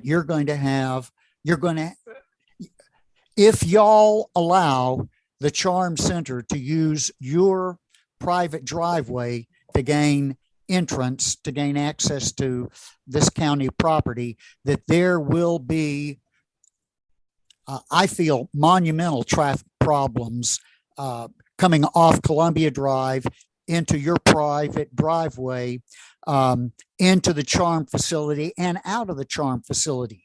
If this Charm facility will have the same patronage as the other charm facility in Southwest Atlanta, then there's going to be a lot of traffic coming through that entrance there at Columbia Drive and Belvedere Plaza private driveway. Have y'all been able to, work with the county yet to negotiate if they're going to have access to your driveway or not? Thank you. Okay, would y'all like to I think Brian's going to answer that Yeah, briefly, because we have other agenda understand. items. Understand. Yeah, I'll be very brief. We've reached out several times. No one has reached back out to us. We welcome that discussion, but frankly, they have to mitigate their own issues. We're happy to be part of the solution. We are taking out 16,000 square feet. We're putting back in this use. Just like everyone else, they should mitigate their impacts. Okay, thank you. All right, I think with this one also, I think the walk up, I'm seeing a lot of restaurants now that are not just drive through where the traffic is coming on the street, but they have enough space for parking where where people can come park and walk up and pick up an order. And so it's like it's self-contained, the parking along with the restaurant, because those that do have a drive-through, you do see traffic just all out into the street, close to the street, or on that turning lane. So do you all have the capability maybe of having a self-contained parking for the future land use where people can park and walk up? And that will eliminate the traffic from coming, from the drive-through coming into the other areas. Is that something feasible? Parking? I'm not sure if you're asking if we're going to have a walk-up window. I think that's going to depend on the tenant. And certainly I would expect that because Hutton not only owns this site, but they own the remainder of Belvedere Plaza, that parking internal to the site should not be an issue with regard to, any number of customers that would want to park and walk up. Right. That seemed to would eliminate a lot of the old, inline traffic cars at the window. Right. I see many restaurants now, more of the newer ones, they have the parking along with the restaurant. Right. So that's just an idea for future. I would anticipate that any tenant would likely have not just the drive-through, but would also have the ability to walk up or order online, or all those things that we've seen really come into being, particularly starting during the COVID period, of folks being able to use a whole variety of ways to get served. Right. Okay, well, we will go ahead. If no other, thank you so much. Certainly. Thank you. Okay, may I see the Jenna, if you could stop. There we go. Thank you. Yeah, thank you. Okay, council members, are you ready for a motion on this item? First, let me ask this. I'm sorry. Do we have anyone here that's for or against this? Citizens for or against? Yes, ma'am. Yeah. I'm sorry. Go ahead. Alexandra. Okay. Oh, hi. My name is Alexandra Powell. In all transparency, I am the daughter of Wayne Powell, though I do not believe that our views perfectly align on this.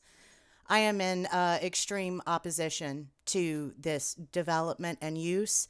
And I am afraid I have to push back on many of the comments given by the applicants of this special land use permit today and in our community meeting. one of the justifications for the special land use permit is the fact that there have been several other special land use permits given to drive-throughs, and that the community council has shown through their actions in granting these applications, these special land use permits, that this is the trajectory they want to go down. Well, any actions that are viewed without context automatically lead to a misunderstanding. A car wash by its very nature has to be drive-through, right? So that's disqualified. The new Dunkin' Donuts that was proposed and that we actually fought to get a drive-through for, it is surrounded by an ocean of parking lot that has no parking spaces in it. There is the room, the capacity to handle that kind of traffic flow. Whereas in this area, you are looking at a left turn onto the private drive from Columbia that holds 3 cars in an area that is so close to the intersection of Columbia and Memorial Drive, where we are constantly seeing cars blocking that major intersection because it doesn't have the capacity to hold the traffic that's already there. You're asking for the increased traffic and blocking of right-hand lanes going into fast food restaurants on Memorial Drive to bleed over and spread onto Columbia Drive. In addition, I don't take offense as much as I'm confused by the statement that, we'd love to put in a white tablecloth restaurant. At our community meeting, we never asked for that. We just asked for not a fast food restaurant. There are 7. On the top of my head, I can rattle off 7 fast food restaurants. The closest sit-down restaurant to us is Avondale Pizza Cafe.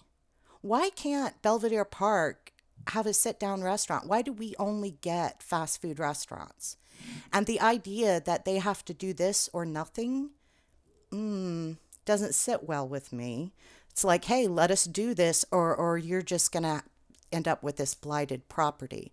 If, in fact, this property is keeping them from being able to onboard and retain quality tenants in their other open retail spaces, why not invest and just tear it down? Then we won't have a place for unhomed people to congregate, or drug users who don't have anywhere else to go, or people who visit Hal's Package Store right next door to come and hang out with their other buddies. If you want to really build up this community, as you claim, this is a service for the community, just tear it down until you can get a plan that the community wants. Because I think that we made it clear in our community meeting, and I hope we will make it clear in this council meeting, that the community does not want an 8th fast food restaurant with an 8th drive-through in an area that does not have the capacity to support it. Okay, So thank you for your time. Thank you, Ms. Powell. Okay, did I see another hand, one more hand, and then we'll move on? Darren, Mr. Bryan? Yes, can you hear me? Yes. Yeah, so just real quick, yeah, again, I'm not buying that argument either. Hey, we wish we had a better plan, but this is all the community wants, is another fast food. I think of Memorial Drive near Oakland Cemetery. Would they allow another fast food restaurant? I mean, the DeKalb City plan is to preserve and enhance the character of the overall community. And another fast food restaurant, I mean, that's the best we can do. Somebody asked for what the prospects for the fast food will be. I can tell you what they'll be. There'll either be a Wendy's, a Fish, Taco Bell, Bojangles, Cookout, or some other restaurant of the same tier. And, for the future, to enhance the community, I just don't see, I mean, this fast food restaurant is going to be the vacant, you top that corner for something better. I mean, wait, if you don't have a better plan, then just wait. Enhance that corner, like the previous person said, hey, tear it down, make it better. But once you get that a fast food restaurant on that corner, we are going to be staring at it for the next 20 years. And then it's vacant. So Thank you, Mr. Bryan. Thank you so much. Ms. Roberts, I'm sorry. I don't know how to raise my hand in Zoom. Okay. I don't All right, use Ms. it. Godfrey, we're hearing you. Go This is ahead. actually my first meeting, and Okay. I concur with Mr. Bryan and Ms. Powell. I guess I'm just curious because I feel like there should be corporate responsibility towards the community. And it shouldn't be an all or nothing thing, as well as the current shopping center, Belvedere Plaza, is unsafe. And they haven't done anything to, or from what I noticed, to improve safety or what have you around that center. I will not go there at night.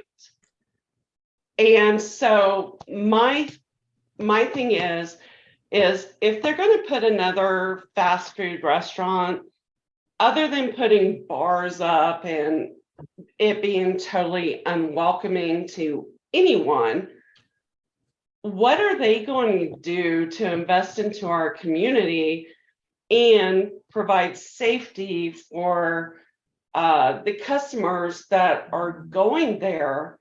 Because what's going to prevent from homeless people hanging out at this restaurant or what have you? And that's a major concern, but I totally concur with Mr. Bryan and Ms. Powell with everything they said. And at this point in time, the all or nothing comment doesn't pass the smell test for me. It doesn't fly with me. And at this point, I'm totally against it.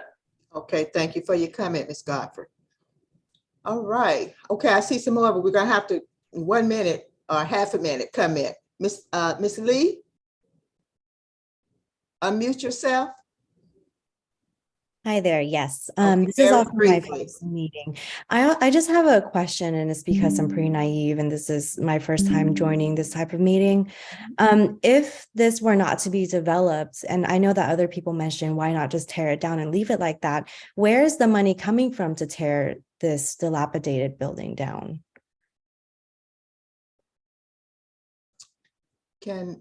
With the applicant, I mean, is that something at this point? Now, the agenda, we want to stay close to the agenda item, which is to allow construction and operation of the restaurant. So construction, meaning that you're going to construct. This is a new building, correct? Yes, ma'am. Construction and operation. Yes, ma'am. So as I don't know, John, who is our plan, would you think that's a question, right? I don't think that's a question. I'm sorry, Ms. Lee, but for the community council, we're talking about the zoning for it and the development of it. And So basically, if you vote against this, then it will just stay as is. But Madam Chair, I do think Ms. Lee raises an important point, and it's one that I think, let us reemphasize this again. We don't see this as all or nothing. We see this as a start to provide a catalyst, both financially and from the standpoint of new tenants in the plaza to asking allow where would us. the money come from to construct it. Is that correct, Ms. Lee? Well, it's more of it's trying to address the other members' comments saying, why not just, they're against this because they don't want a fast food place. And I guess my counter argument is, if it's not going to be a fast food place, will it just stay dilapidated? And that doesn't look good for the neighborhood either. So are you for or against, Ms. Lee? I'm for it because I don't want it to just stay there. Okay, thank you. All right, one more, Ms. Anglin. Victoria, unmute yourself. Okay. Hi, yes, this is Victoria. I'm also live in the Belvedere Park area, and I am against this proposal. Okay, thank you for your comment. All right, we will move to the council now. Do I hear a motion on this agenda item? Hey, Regina, this is Tommy Travis. I'd like to make a motion to approve this one firm condition for the zoning board. What for the applicant is that the restaurant is not, I repeat, in capital NOT, not a fast food restaurant. Well, he said the agenda item says that it is a restaurant, a drive-through restaurant. It's only the agenda says drive-through restaurant. Yes, it says it's a restaurant with a drive-through on a portion of the property. Yes, it's a drive-through restaurant. Didn't say what restaurant it is, but I think most of the comments have been because of the drive-through and the relating to the traffic and the location for a drive-through restaurant. So would you like to restate your motion, Tommy? Are you going to make a motion on this? I'd like to leave my condition in place because just leave the applicant get because I've heard the community. And talk a little louder. I can't hardly hear you. I don't know if others can. Can you hear me now? I seem to be better. I said I like to leave my condition in place because I'm hearing from the community, they don't want a fast food restaurant, but at the same time, they don't want a drive-through. Well, right. Some of them, but drive-through. That's really the agenda item to stay on point. I kind of interpret that as a fast food restaurant, and they don't want to leave it dilapidated either. So if I had to put any motion forward, I'd like a motion to approve with the condition that it is not a fast restaurant. And that just leave that to creativity of the applicant to figure that out. Okay, what about the drive-through? Are you saying not a fast food nor a drive-through? You can leave that condition if that's what the application says. I don't think we can modify the application itself. Right. We could put a condition in that is not a fast food. Okay, so to stay with the agenda, you're saying with the condition that it is not a fast food with a drive-through. Now, the portion, that's the agenda. Yeah, the applicants to stay, notwithstanding what's on the application. My only condition is I motion to approve that it with the condition that it is not a fast food restaurant that moves in there, not for fast food restaurant tenant. But you're okay with it being a drive-through, not a fast food, but with a drive-through? Yeah, that's my condition. So, and I guess I'm a little confused. How do we define what is a fast food restaurant and what is not? I think that's kind of a gray area. Fast food is obviously a term that, I think most everybody understands just in terms of just common sense, knowing what a fast food restaurant is. But, how do we define for the terms of what we're, voting on today, like what is or is not? I think that it asks for clarification because I think that's a gray area. Well, I think the agenda item speaks to that. To clarify, the agenda items, they're asking for a special land use permit to allow the construction and the operation of a restaurant with a drive-through. That's what the special land use, that's their application. So for us, we can't change their application. Right. So the application operation of a restaurant with a drive-through. So that's it. So do you want to clarify again, Tommy? Yeah, again, just for the sake of clarification of my motion, we can't, I guess, within limits and confines of this meeting, I don't think we can go down the definitions of what a fast food restaurant is. We can kind of leave that to the wisdom of the commissioners and the zoning board when they get it in their hands. But what I would like to say is that if we approved it, I'd like to motion for approval, because we can't change the application, and I heard from the residents in the neighborhood, some like it, some don't. But to approve with the only condition that it is not a fast food establishment, and it still has 2 other steps to go through before it is approved. Okay, John, well, that's his motion, but it's not really it's not completing what what they're asking for, the special land use permit for. The restaurant part, yes, but the drive-through is left out of the motion. And that's what the applicant is asking for, drive-through as well. So John, does that have to be addressed to both the restaurant and the drive-through? Well, yeah, I mean, of course, just a couple things. A sit-down restaurant by itself, of course, would not even require a special land use permit. That's allowed in C1 by right. It's the drive-through part of the restaurant that's triggering the need for this special public hearing process and this LUP.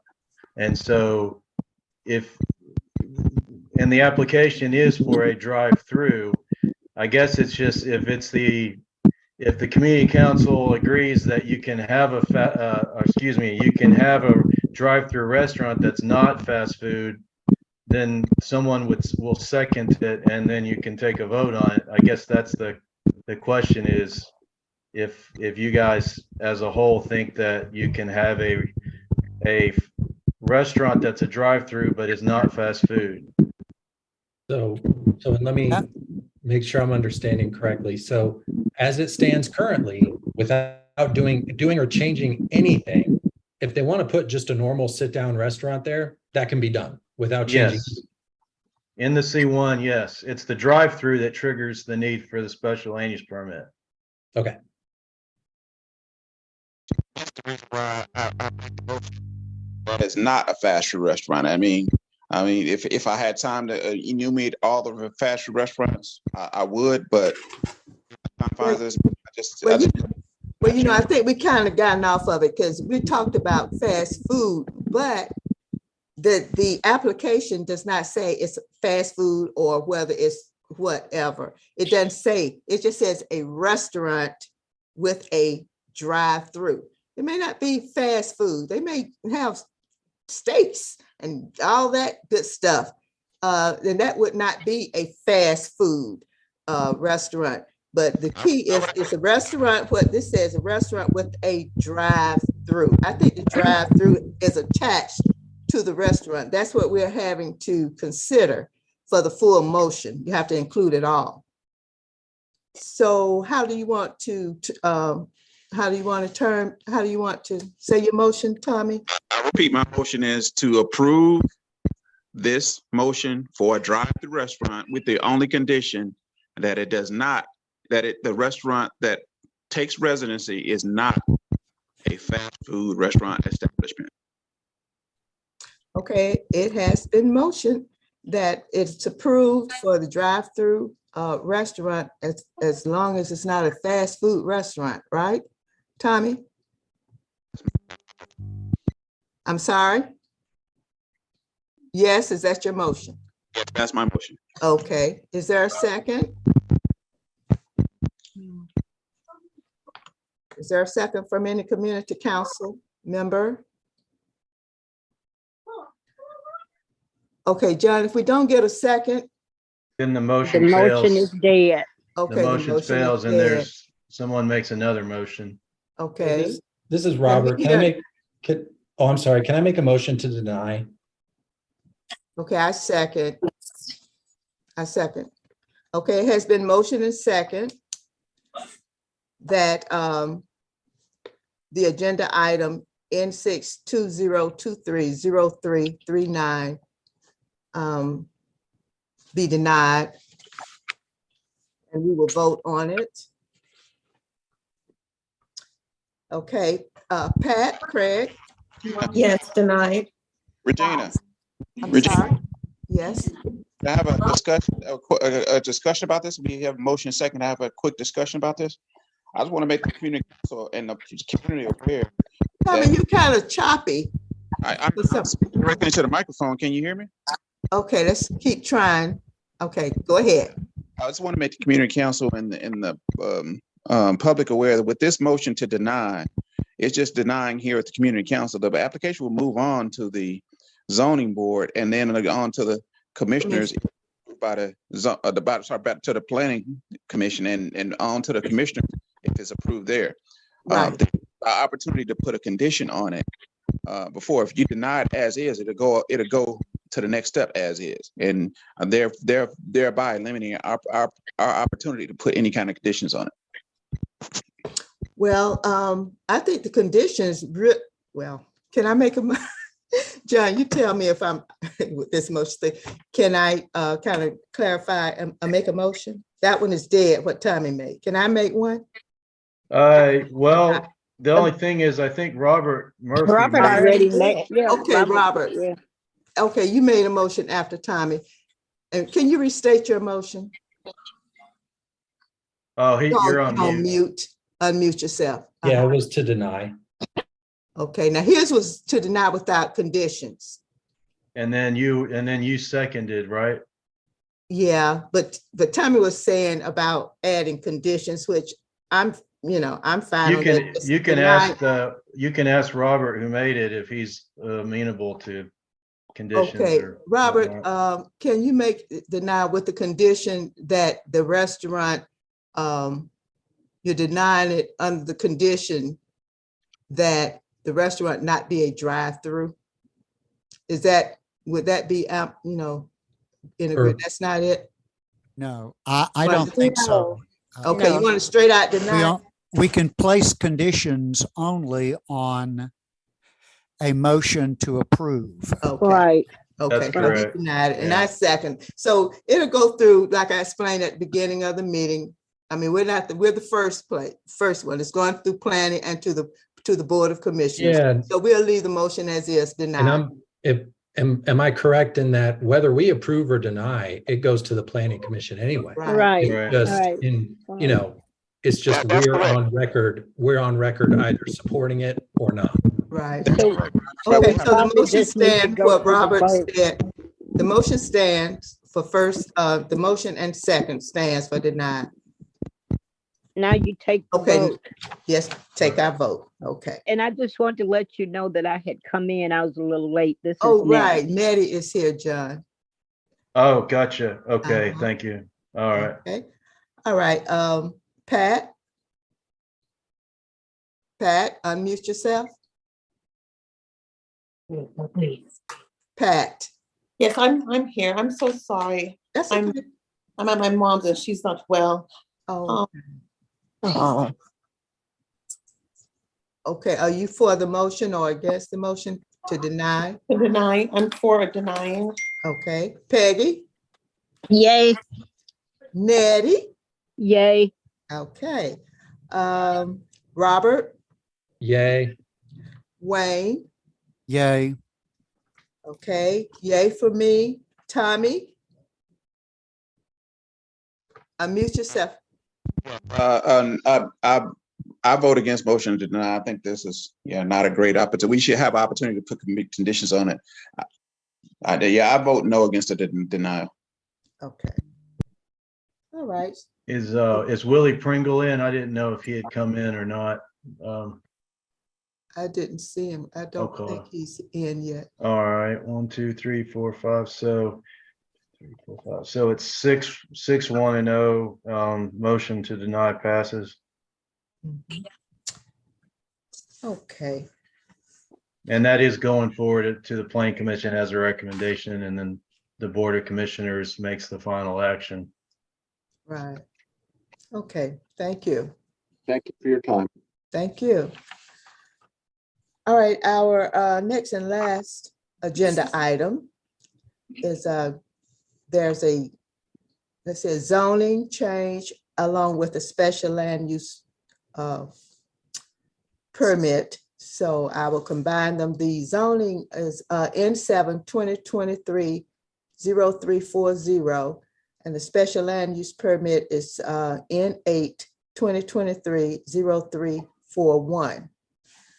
So therefore, an application of KBD Development, care of Battle Law, PC, to rezone from Boulder Crest Overlay, Tier 3, and Soapstone Historic District with underlying zoning of R100 and C1 to Boulder Crest Overlay District Tier 3 and Soapstone Historic District with underlying zoning of RSM District to allow for construction of single-family attached townhomes.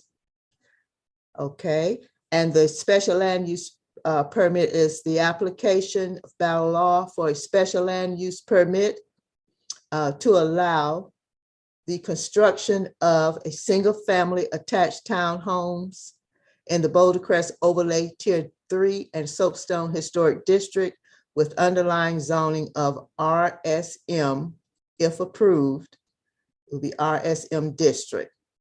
The property is located on the southwest side of Boulder Crest Road and the northwest side of Cedar Grove Road at 3345 Boulder Crest Road, 2098 and 2124 Cedar Grove Road in Ellenwood. The property has approximately 820 feet of frontage along Cedar Grove Road and 450 feet of frontage along Boulder Crest Road, and it contains 12.2 acres.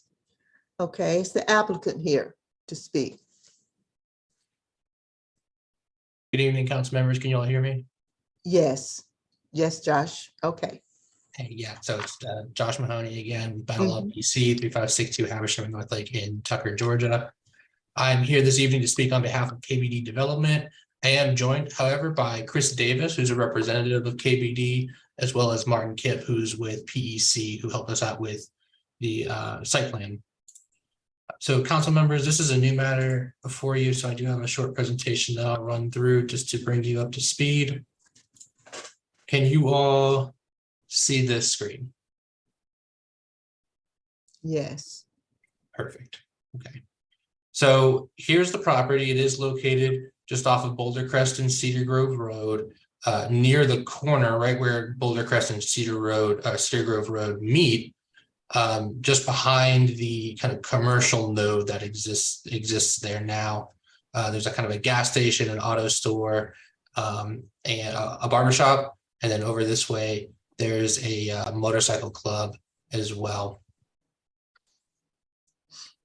So looking at the zoning map, you can kind of see how this property fits together with the area. And you can see that commercial node that exists right there at the corner of Boulder Crest and Cedar Grove. The property we're talking about is immediately adjacent to the gas station parcel and is really close to where this commercial node is existing. This application, both of these applications do include that existing C1 parcel where the motorcycle club is. And so as a portion of this, that building will be demolished and redeveloped as part of the site. It's worth noting that, you know, a hot topic this evening has been this Boulder Crest overlay, and we are in tier 3 of the Boulder Crest overlay.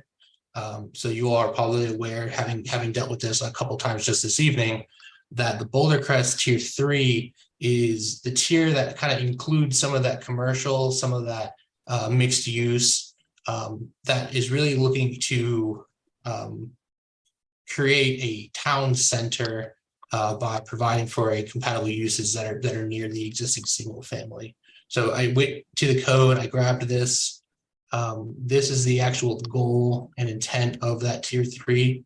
I think this language is useful to look at because I think our plan does go a long way to helping bring this about. So this is what we've got today. We're proposing 89 single family attached townhomes, laid out kind of to spread across the couple parcels that we have.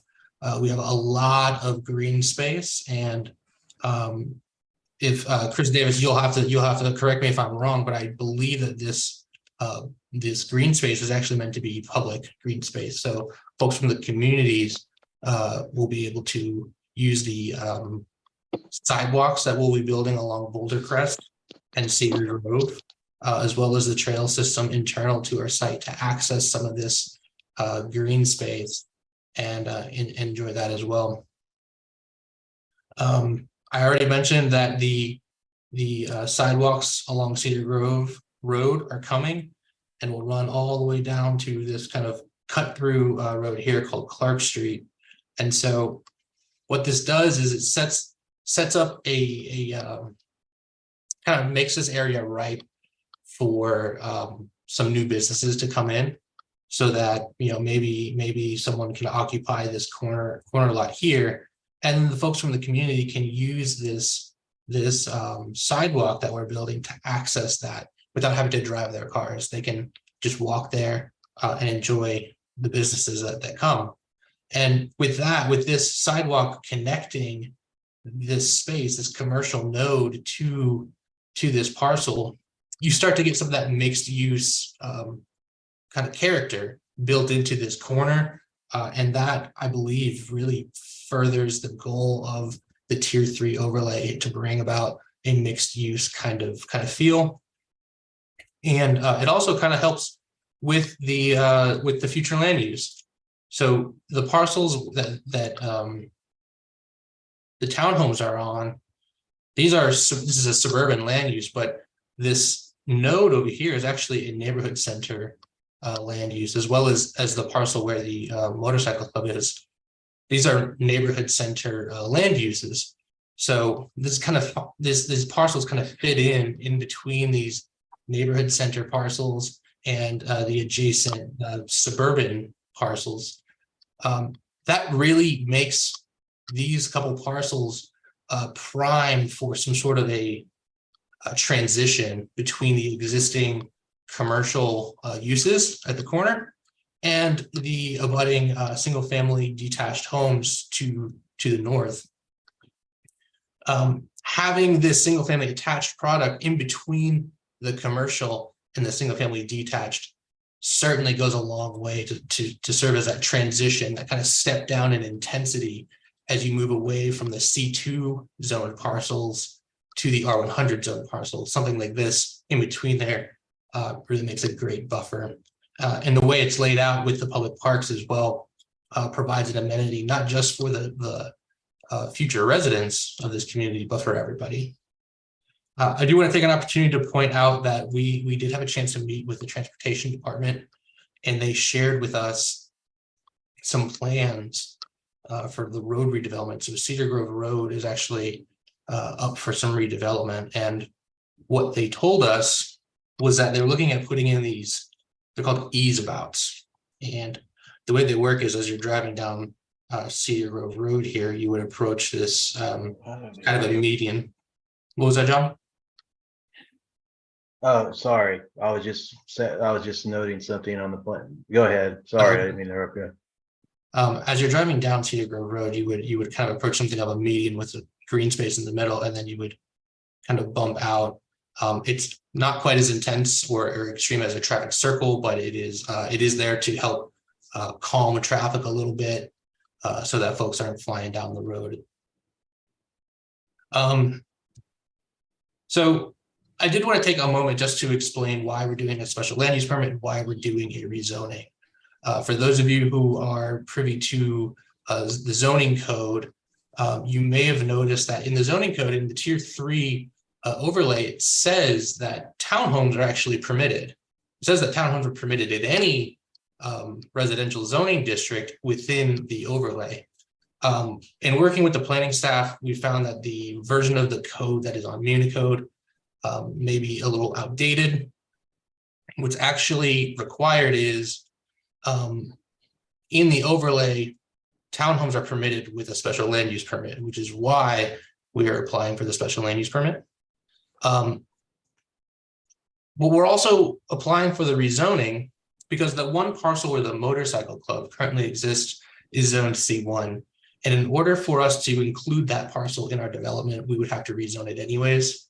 So rather than just seeking a rezoning of the one parcel and then leaving the rest as is, we just went ahead, we worked with staff to come up with this plan to just include everything in the application. So that is why we're going for the special land use permit. That is why we're going for the rezoning. I mentioned at the top of this presentation that these units will be fee simple. That means they'll be owned by the owner, owner occupied. However, as you're all aware, if you own property, you are able to rent it if you so choose. That is unless there are some sort of restrictions placed on the property by covenants that are put in place at the time that an HOA is formed or something like that. And so what we're proposing is to keep these fees simple but to also go ahead and place some of those covenants on this development so that no more than 10% of the units can be rented at any one time. So that will go a long way to making sure that these units aren't just rented out.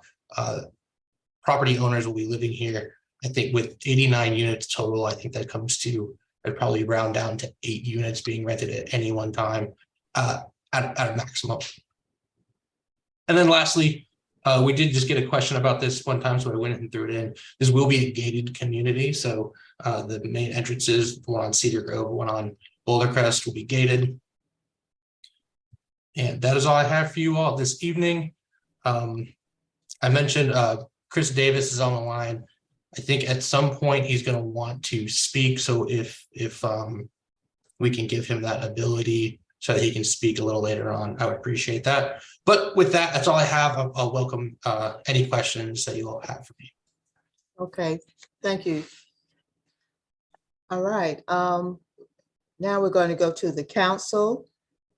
Are there any questions from the council? Any questions from any council member? Hey, this is Robert. I guess mine's more of just a comment, really, in terms of the rental cap, which I'm glad that's already part of the thing. I know that in a lot of communities, like, more so condo communities typically, but there will be a stipulation that, the owner of the property has to owner occupy it for at least a year before they can then be able to rent it out, which I think would be something interesting to consider here. If, somebody purchased the property, if they had to occupy it for a year, and, or if the community, had to be owner occupied for a year and then it went to a 10% cap, I think that would be a great way to start with it, all owner occupied. And then, maybe after that first year, something like that, you can introduce 10%, a 10% cap on rentals, or, something like that. But that was just, really not really a question, just kind of more of a comment. Thank you. That's certainly something we can take a look at. Okay. All right, Josh, I'm in reference to the zoning part of it. You're changing it to the tier 3 with the RSM to allow for construction. Okay, so that would be changed, and it would not include and now this is going to change the whole zoning, because the previous zoning is R100 and C1. So you want to change the R100, which are the homes, the fee simple homes, and C1, which is the little hub of commercial that we have. You're changing the R100 to RSM, and it doesn't have any C1 in it any longer as the overlay district. As the overlay plan has. So I can clarify that. So is your question what we're doing as far as the rezoning goes? Yeah. Okay. So this is the zoning map without showing any of the overlays. So this is known as the underlying zoning. These two parcels here are currently zoned R100. This one up here is zoned C1. Okay. All of the parcels are in the pink here, are in the Boulder Crest overlay. So funny enough, the Boulder Crest overlay actually allows for townhomes in R100 with a special land use permit. But because this parcel here is included and is zoned C1, if we want to include it, we'd have to rezone it. So rather than just rezoning this piece to RSM, we went ahead and just put all 3 of the parcels into the rezoning application. So the end result of the rezoning will be to change the zoning of this parcel, and this parcel to RSM. And the special land use permit would apply to all of them, so that we could have the townhomes in the overlay. Okay, that's my question. If you go back to where you were. Now zoning is not for just your property. Zoning is for the area. right? I'm not sure I follow. So the Okay, rezoning the only C1 applies to this- these parcels. Okay, right now, R100 is the current zoning, C1, current zoning for your property that you have the application for. Now you want to rezone it, but the zoning would not be just for that small property. It would be for the tier 3.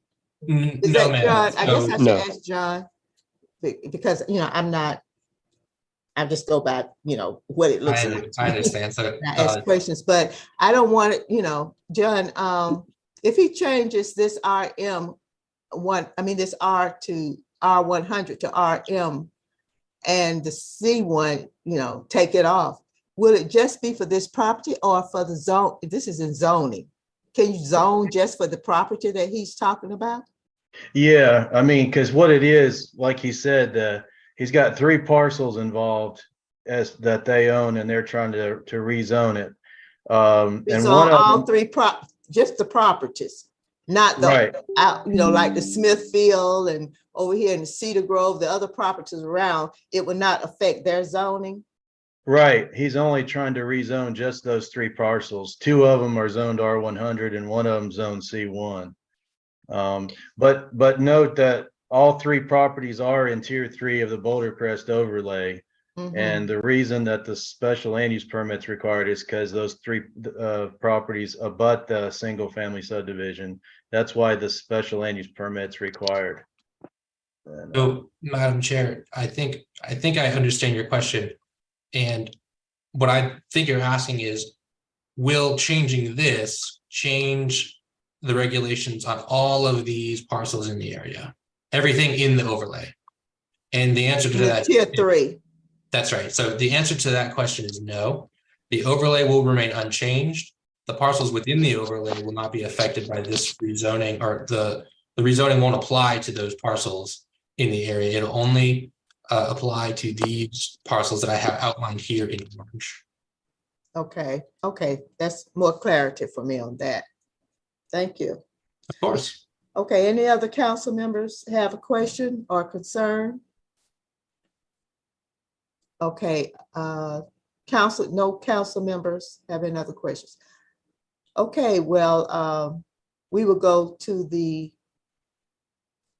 residents out. Okay, I have one hand is up, Jackie Malcolm. Can you unmute yourself and speak? Yes, I'm in opposed to this. I'm just not feeling it at all. We already have a ton of traffic. We've been working on those roundabouts prior to this right here, so I don't think they have anything to do with it. I'm just totally in opposed to this right here. This is just too much for me. Okay, thank you. Yes, ma'am. Okay, Pat Culp, unmute yourself. Okay. You may speak, Pat Culp.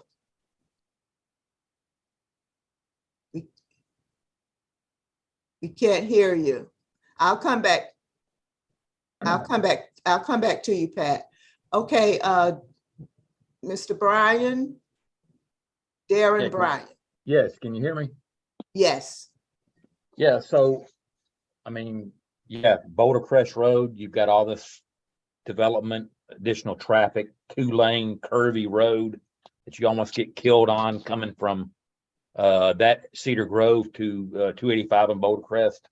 That's my feel. Number 2, I was looking at the statement of intent from the lawyer. Wow. They basically said, hey, if you don't give us the zoning that we want, we're going to sue. They said a denial of this application will constitute an arbitrary, irrational abuse of discretion and unreasonable use of the zoning power because they bear no substantial relationship to the public health, safety, morality, or general welfare. And on to say, hey, basically, we're placing the county on notice that it may elect to file a claim in the Superior Court of Fulton County demanding just and adequate compensation under Georgia law for the taking of subject property. diminution of value of the subject property, attorney's fees, and other damages arising out of the unlawful deprivation of the applicant's property rights. I do not like that wording at all. That just says, hey, you either give us the zoning we want or we're going to court.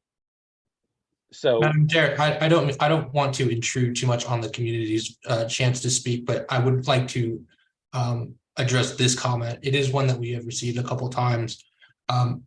That language is in there because we have to have it in there, or if we don't, we can be sued for malpractice. That is boilerplate language that we include with all of our applications because we have to. So I understand your concern, but that is why it's in there. Okay. All right, let's moving on. Okay, Ms. Culp, are you ready to speak? Go ahead. Okay, we still can't hear you. Okay, Dr. Billingsley? I can't get it in. Unmute yourself. Billingsley? Hey, I think the young lady is trying to speak that was muted before. If she wants to if she wants to go ahead, I can go ahead and let her go. Okay, Pat, do you want to unmute yourself and speak? We can't hear you. Okay, you're unmuted.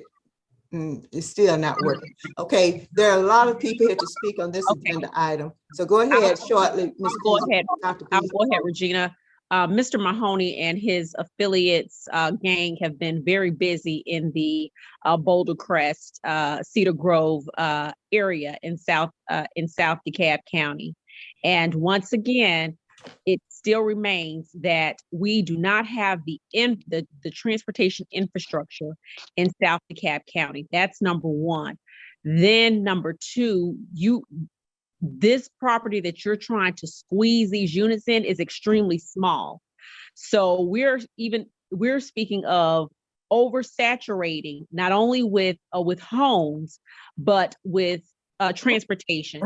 Another young lady, and as well as Brian, we spoke on Cedar Grove has not been fixed. You mentioned the bridge has not been fixed. You mentioned the roundabout being installed on Cedar Grove Road. Cedar Grove Road is not a long stretch of a road to include multiple roundabouts. So in addition to the roundabouts, we're also looking at the current trucking industries that are already on Cedar Grove, and you want to add in the number of units in a small space of land. That is totally not feasible. And I and we as a community feel that we're going to come in and we're going to move in and we're going to oversaturate your area.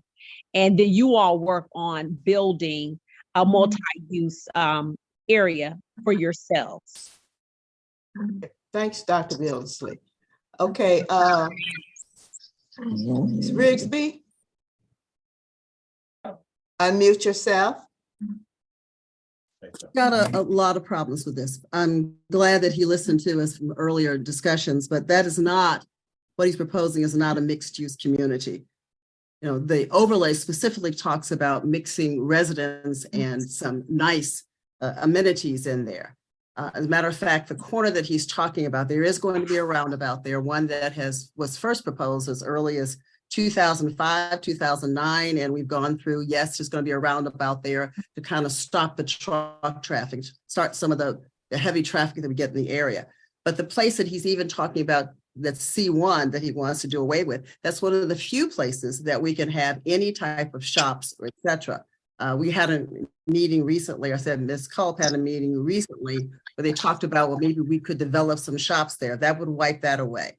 And the idea that you're going to put these houses in here and for 1 year, they will be free of, or 10%, et cetera. Those places will all turn to rentals, and we know that. This is a residential, single family area spelled out in the overlay. And we welcome his development to come in with single family homes.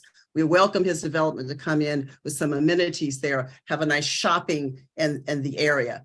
But we do not want a heavy concentration of people coming in who that's going to add to all the traffic problems that we have and take away the possibility of having amenities. This is not mixed use, sir. And as far as publicly accessible, how do you have a publicly accessible green space and a gated community? Am I missing something in this description? Yes. He is trying to blow a smoke about what he's proposing. I understand he wants to make money off of us. Do it in the right way. Single family homes, and we can talk to you about another type of development of shops there. So, but we do not want this development in that area. It is inappropriate. Okay, thank you, Ms. Beresford. Okay, Camille, unmute yourself, please. Kim L. Yes. Hi, my name is Kim Luttery. Okay. And I live in the Cedar Grove Manor subdivision directly across the street where the proposed property will go. And I will be brief and say that I agree with all of the comments that have been made by the neighbors. I am opposed to this. I think it is a very dense, it will be 12 acres with 89 units is a lot. And like one of the previous comments that was made, I would welcome single family detached homes to the area. I would like to see some more amenities here. I've been here for 20 years, and the only thing I've seen in terms of, and you can't even call it an amenity, is this Dollar General that was built down the street on Boulder Crest. And then the turnover with some of the businesses at several of the gas station storefronts. So I am opposed to this. Okay, thank you. Okay, let's see. Nina? Yes, this is Nina Jordan, and I stay very close to where the proposed development will be coming out on Boulder Crest. As many have mentioned, the Cedar Grove Bridge is currently out. It's been out for, I know, at least like people have said over probably longer because COVID. It was out way before COVID. So people would be forced to come out of that development basically on the Boulder Crest side. I see accidents right there because there are curves on both sides of where that development is. Even the motorcycle people that come out have accidents there. So I don't feel that that would be proper. And to say that you're going to have sidewalks, well, it's on the wrong street. There are no sidewalks on Boulder Crest. So to pack that many people into, as most people have said, that dense of an area would definitely be inappropriate. Cause way more traffic on a 2-lane road that already has issues handling the volume now because people are starting to use it as more of a cut through to get to other areas because, again, that bridge is out. I oppose the development. As some have said, single family would be much better use of the space, if anything, if they didn't want to use it as green space.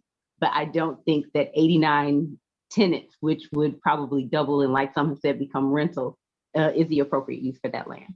Okay, thank you. All right, if you all could condense, we want everybody to speak and we want to hear what everyone says. So let's go with Willie. Unmute yourself. Willie. Hi, Ms. Roberts. Hi. Hi, this is Sandra Arnold. And I'd like to, first of all, greet everyone and say good evening. And we just appreciate everything that this neighborhood, the Cedar Grove neighborhood, has been doing in respect to the community, in enhancing the vision and creating a place for our young people to thrive. This community met around 2009 and developed an overlay. We have a vision, and I would like to encourage the applicant to meet with the community so that you can see the vision that we have. We don't want to just up and start making changes. I know that you're trying to get a special land use permit, but let's wait on that. Come back to the community because we do have an overlay in place. Come and meet with us so that we can show you our vision. It is etched and you can see it clearly. And that's my invitation to you. And I want to say thank you to all of the community members who participated years ago in developing this overlay for the community. Thanks so much. Thank you, Ms. Arnold. Nice talking to you. Thank you. Okay, let's see, next is Ms.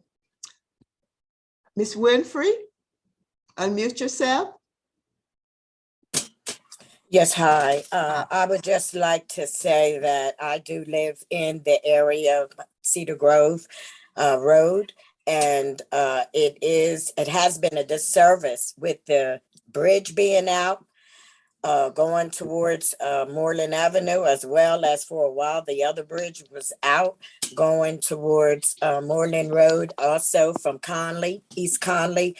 And so townhouses, I'm not in agreement with. Homes is a different thing, but townhouses bring in a lot of different types of activities. And so I'm not in agreement. Okay, thank you, Ms. Winfrey. Okay, Zoom user. Hello? Okay, Zoom user. Hello? Yes, we hear you. Hey, everyone. This is Geneva Hayward. I'm in the community as well, and I oppose the 89 building that's coming in that small space. We are traffic jam enough with all that other stuff. We really need some upscale facilities in the area versus all these houses and stuff that don't really bring value to our area. Thanks. Thank you. Okay, Deborah Cameron. Yes. Hi, everyone. Good evening. I live in the community for about 23 years now, and along with everyone else, I totally oppose this permit. 89 units, I'm thinking of that, and they're townhouses, and of course, you know, the ability to then rent after a year. Not only can I see the congestion, but I also see what type of people would possibly come into the community. I'm against this proposal. Thank you, Ms. Cameron. Okay, Miss Chris Davis. Hello, everybody. Can you hear me? Yes. Hey, thank you. I know we've all been here for a long time, so I'll try to be brief. I'm represent the developer, and I just wanted to take a moment to kind of address, just provide some clarity to some of the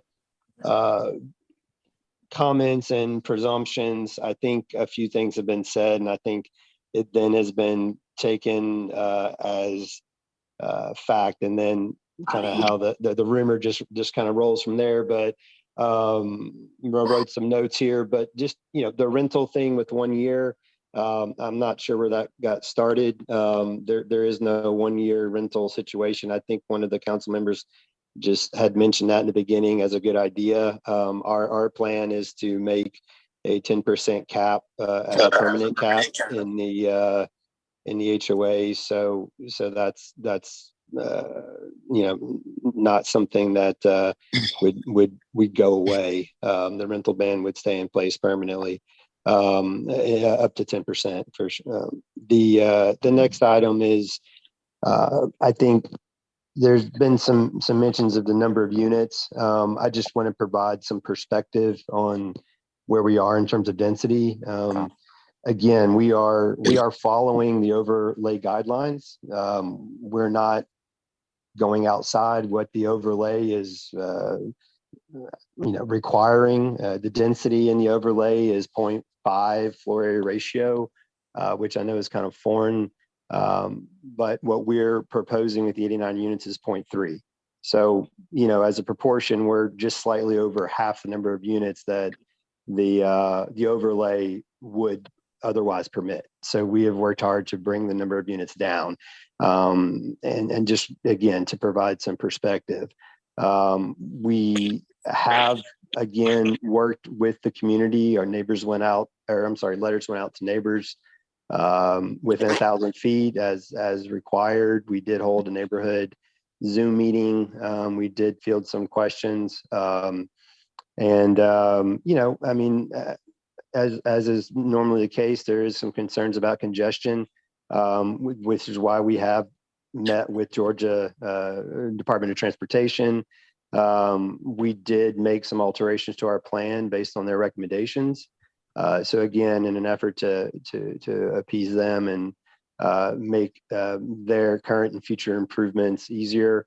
As far as the traffic calming on Cedar Grove, that's not something that is in our scope. That is something that's in the Department of Transportation scope. So that's not something we're advocating for or not advocating for. It's just we're just showing work that is proposed by the Transportation Department on Cedar Grove. And again, I just want to reiterate, we're following the overlay guidelines that we're in, which is tier 3. The only reason there's a rezoning component of the commercial piece is because there's that small box that is the motorcycle bar. It's not adding density to our development. We're not putting any units there. In fact, we're putting a public park there. So I know a comment was made about amenities. We do have lots of green space and lots of public parks. And there was a comment about being gated. Only the entrances are gated. The sidewalks into the public parks are not gated. They tie into the public sidewalk that faces the street. It's just we're doing our best to work within the guidelines that the community put together in the overlay, and we've brought a lot of our density down based on what is what the limitations suggest, and we have greatly amplified the green space and public park space and made sure that it would be publicly accessible from public sidewalks. And so, if we need to take the commercial piece out, the motorcycle bar piece out and leave it out of this, because folks, would prefer that or would like to see that be redeveloped by a different owner, that's fine. We can also definitely look at that and take that as a consideration. And really more importantly, we're looking at this as a transition piece. We're not saying that this particular development is multifamily in and of itself. We're looking at it as a breakdown from the surrounding detached single family to the commercial that is not part of our development that we don't own, which is at the intersection. So Josh had mentioned that, but I would like to revisit and reiterate, we have that commercial component, that node, which, we would love to be redeveloped, as I'm sure you guys would too. We unfortunately don't own that. And then you have the single family detached larger lots behind us, and we're trying to provide something of a transition between the two. And so anyway, just I know it's getting long, so I appreciate everybody for attending. And if there's any other questions, I'm happy to jump on those. Okay, one other question as Sure. a part of this agenda item is the historic part of the Soapstone Historic District. And I do understand that DeKalb County has a board for the historic district. Have you all talked with them, or what's the status of the historic portion of that property? So as not to disturb it, or what's the status on that? That's a great question. So the Soapstone Historic District, what it does is it places a bit of more procedure onto a parcel before it can be developed. The KBD will be required to go out onto that parcel and have an archaeologist kind of comb the area to look for anything that they might deem to be historically significant. 9 times out of 10, they don't find anything, and they can and the applicant, the developer, can move forward. I worked on a project one time where they did find something. They found a boulder that showed signs of prehistoric use. And what we had to do in that situation was create a plan to protect those assets. And we did have to go before the board to do that. They signed off on that, and they granted what's called a it's been so long, it's basically a permit that says that what we're doing, how we're protecting those assets is appropriate. Oh, certificate of appropriateness. There it is. So in the event that they find something, we'll have to go through that process. Now, the planning staff have informed us recently that any property that's in the Soapstone Historic Overlay District does have to get commented, to get some comments from the board before it can be approved. So that, I think, John, you'll have to tell me if that's coming up in this process or if it's after we get approval from the board. But before we do anything, we get comments, we get the land checked out. They likely won't find anything. I mean, because the whole area is kind of in the soapstone, on that side of Cedar Grove and Boulder Crest, and it's been developed. But if they find something, it'll be protected. Okay, it appears, and I'm sure, because we just saw, the signs go up, and it's this is a new agenda item. So it is at the beginning stage, and it appears like a lot of people that are attending tonight have not had the opportunity to be at a community meeting, because a lot of this can't be resolved at the council meeting. A lot of it can be resolved at a community meeting, and when it comes to the council, most of this will have been resolved. It would have, it would be a lot smaller. So is it possible, like one of our attendees tonight said, can you get back with the community? And also, we need to know more about this historic district part. I know I've been here 20 years, and I used to hear that it's historic, Indian burial ground. I don't know, and I didn't research where it is, but we do need to know, be a part of that also, because that is around us to this historic soapstone. Historic is considered a district, soapstone historic district. So that should be a part of the community meeting, to meet at a, with the community. Is that possible? Yeah. So, and when we had our community meeting, we did show that this parcel is located in the historic district. So I apologize if I didn't point that out earlier. This hatch here, so this whole area, everything hatched, is in the historic district, and this parcel here is the only one on our property that is in it. And again, all that means is that we have to check it out and make sure there's nothing historically significant there. If there is, we have to go through a separate procedure to protect it before we can develop. And this go before the historic board for DeKalb County, is that correct? That's right. Yeah. If we do end up finding something, we will have to go to the Historic Preservation Commission, and they'll have to sign off on anything that we try to do to protect any assets we find. Okay, John, can I ask you a question? John? Okay, he's on here. So, okay, well, I just want to be clear that the community is aware of this historic district, which is a part of the community that we live in. And we want to be as overseers as well, and to know what's going on, so I think it's a little kind of premature for us at this point to really have enough information to make any decision as a council. It needs to go back and come back. So are there anyone else that would like to speak? Okay, we'll tie it up very, very soon. Okay, there are two people. So one of them is, I see two hands, one went down. Okay, Ms. Leggett, Cynthia?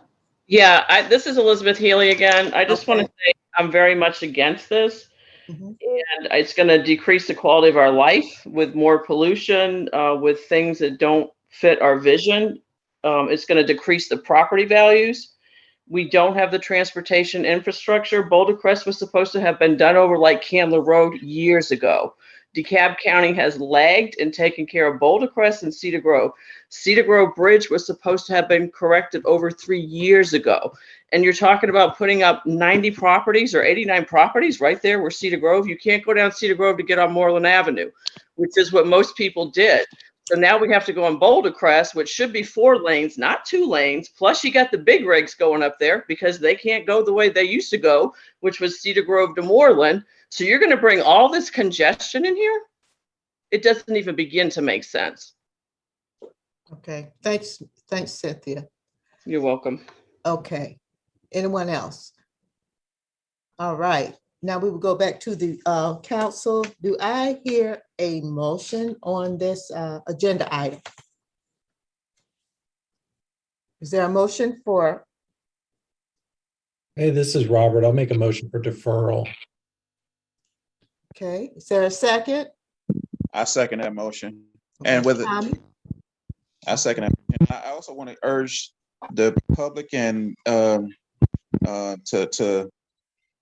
please stay diligent on this and go to all the meetings, regardless if it goes to the community council meeting or goes to the zoning or commissioners. Just stay diligent and follow up, show up like you did today. Right, thanks for reiterating that, Tommy. As I said, the planning commission meeting on this agenda item is Tuesday, May 2nd at 6 o'clock on Zoom, which you can go online to the Department of Planning and Sustainability and they will have the Zoom link there. And the Board of Commissioners meeting for this agenda item is Thursday, May 25th at 5:30 in person in the Maloof Auditorium. Okay, so the motion has been made to not deny, has been seconded.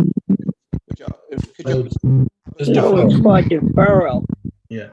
It's a motion for deferral. I'm sorry, for deferral. Thanks, council members. Okay, yes, the motion to defer by Robert and Tommy second. Okay, we will do the vote. All right, Pat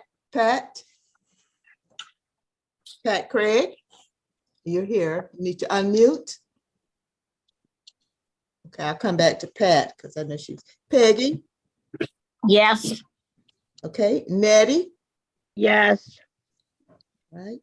Robert. Yes. Wayne. Yes.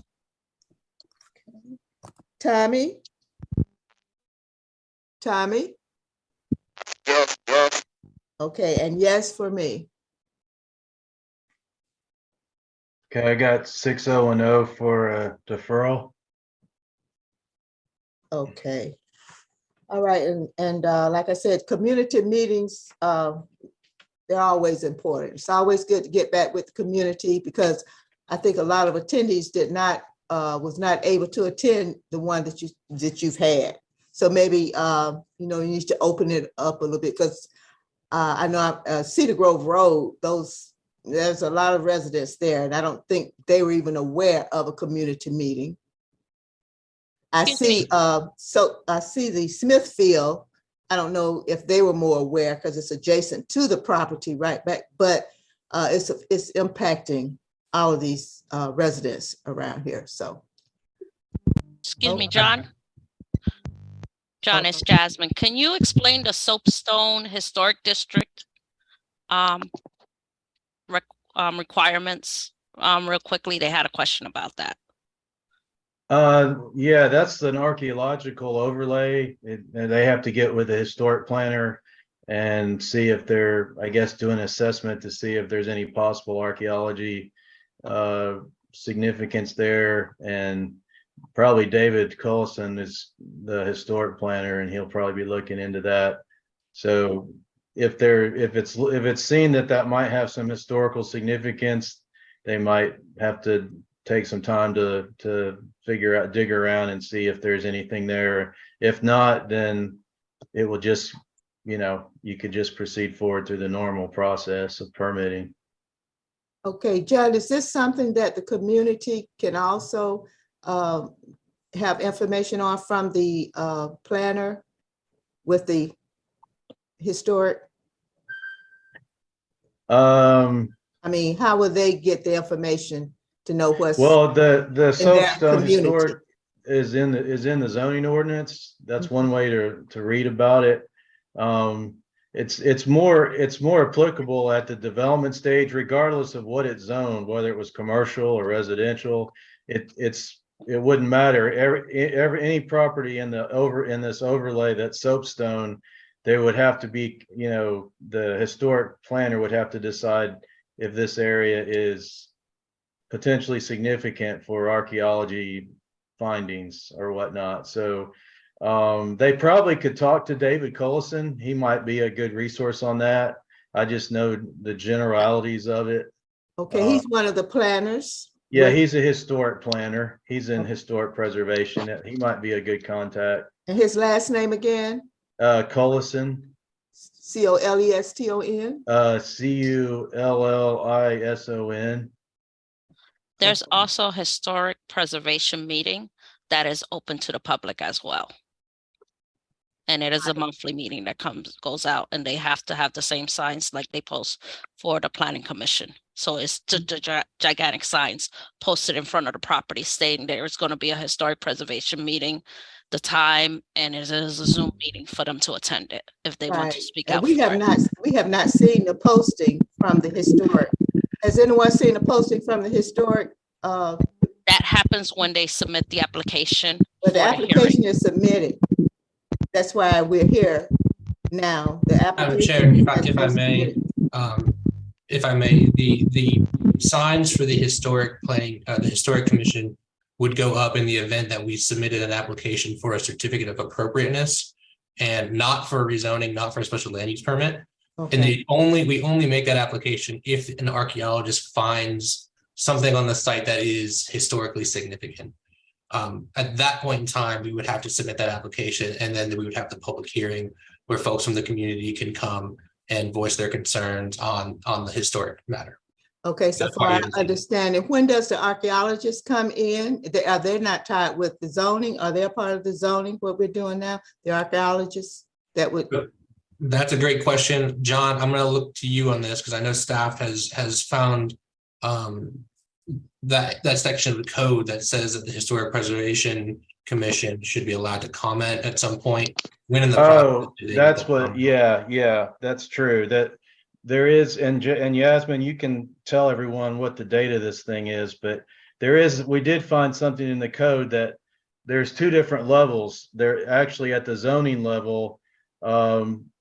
You have to go to the historic preservation and let them kind of comment on what you're doing. And then when you're ready to pull permits, you've got to do it again. You've got to go and see if there's archaeological significance. Yasmin, is there a date on those signs that we can tell the community when this application is?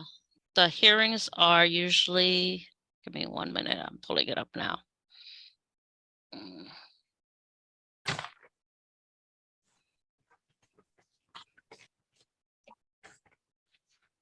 I think I checked that and I didn't see it listed because that's on the same.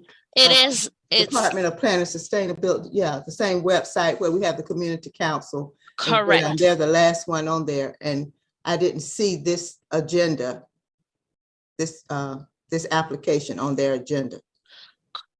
That is correct. So the application would go into historic preservation once it gets approved for rezoning and they go in for their land disturbance permit.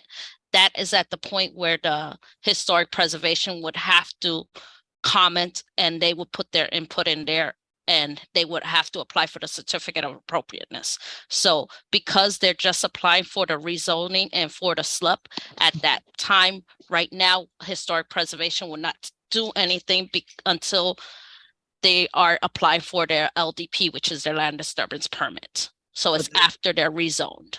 So the LDP stands for what? The land disturbance permit. Disturbance. Okay. And then at that time you will post the signs to the community. So they will post us, they will have a deadline to submit their application, and then their sign would be posted. It has to be posted, if not mistaken, 10 days before the hearing. And it is also advertised as well. Okay.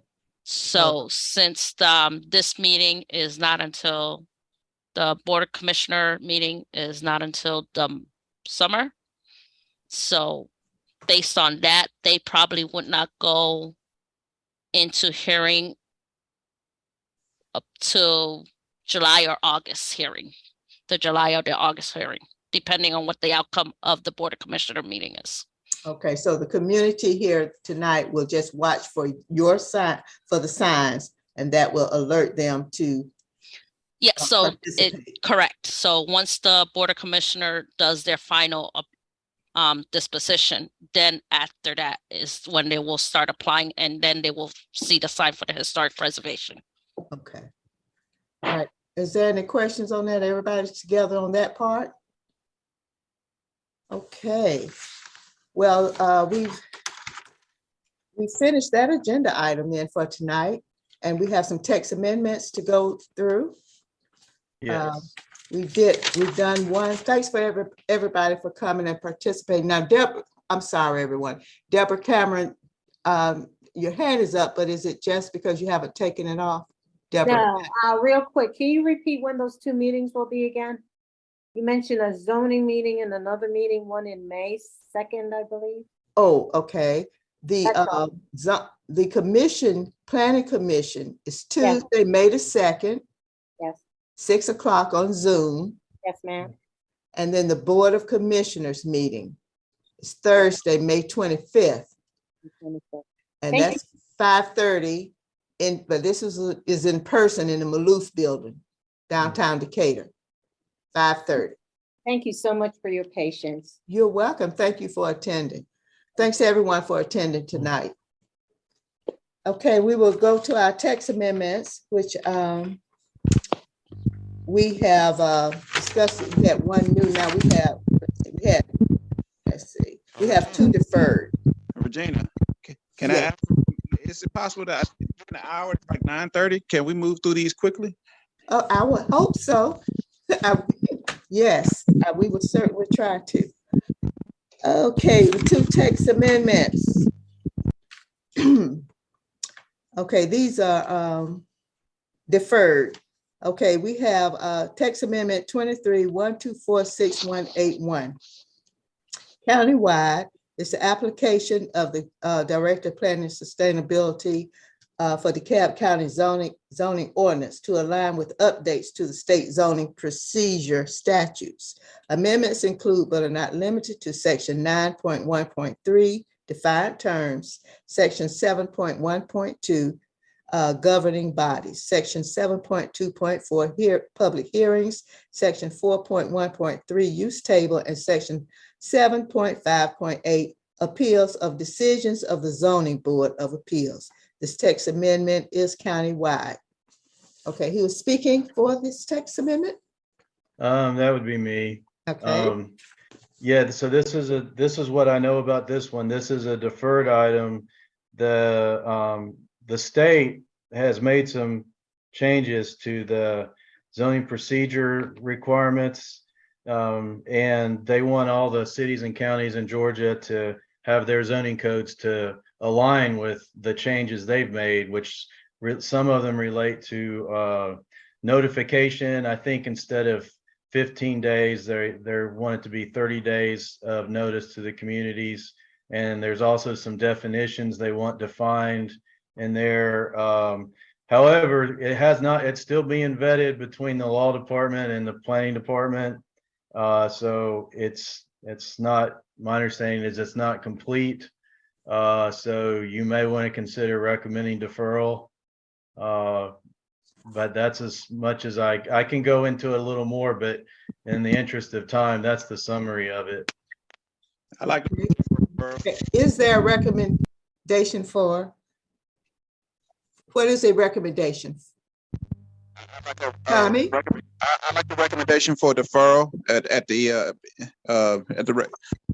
per John. Is there a second? This is Wayne. I second it. Okay, it's been motion and second. That is deferred. Okay, we'll take a quick vote on that. Pat. Peggy. Yes. Okay. Nettie. Yes. All right. Robert. Yes. Wayne. Yes. Okay. Tommy. Yes. Okay. And yes for me. Okay. The 6-0-0 for deferral. Okay. Thank you. Okay. Now this is the last item for tonight, which is another text amendment. D5 2022-2270. It's countywide. It's an application of the Director of Planning and Sustainability for text amendment to the zoning ordinance, Chapter 27, to create Section 5.7.9 to consolidate regulations specific to cottage housing development,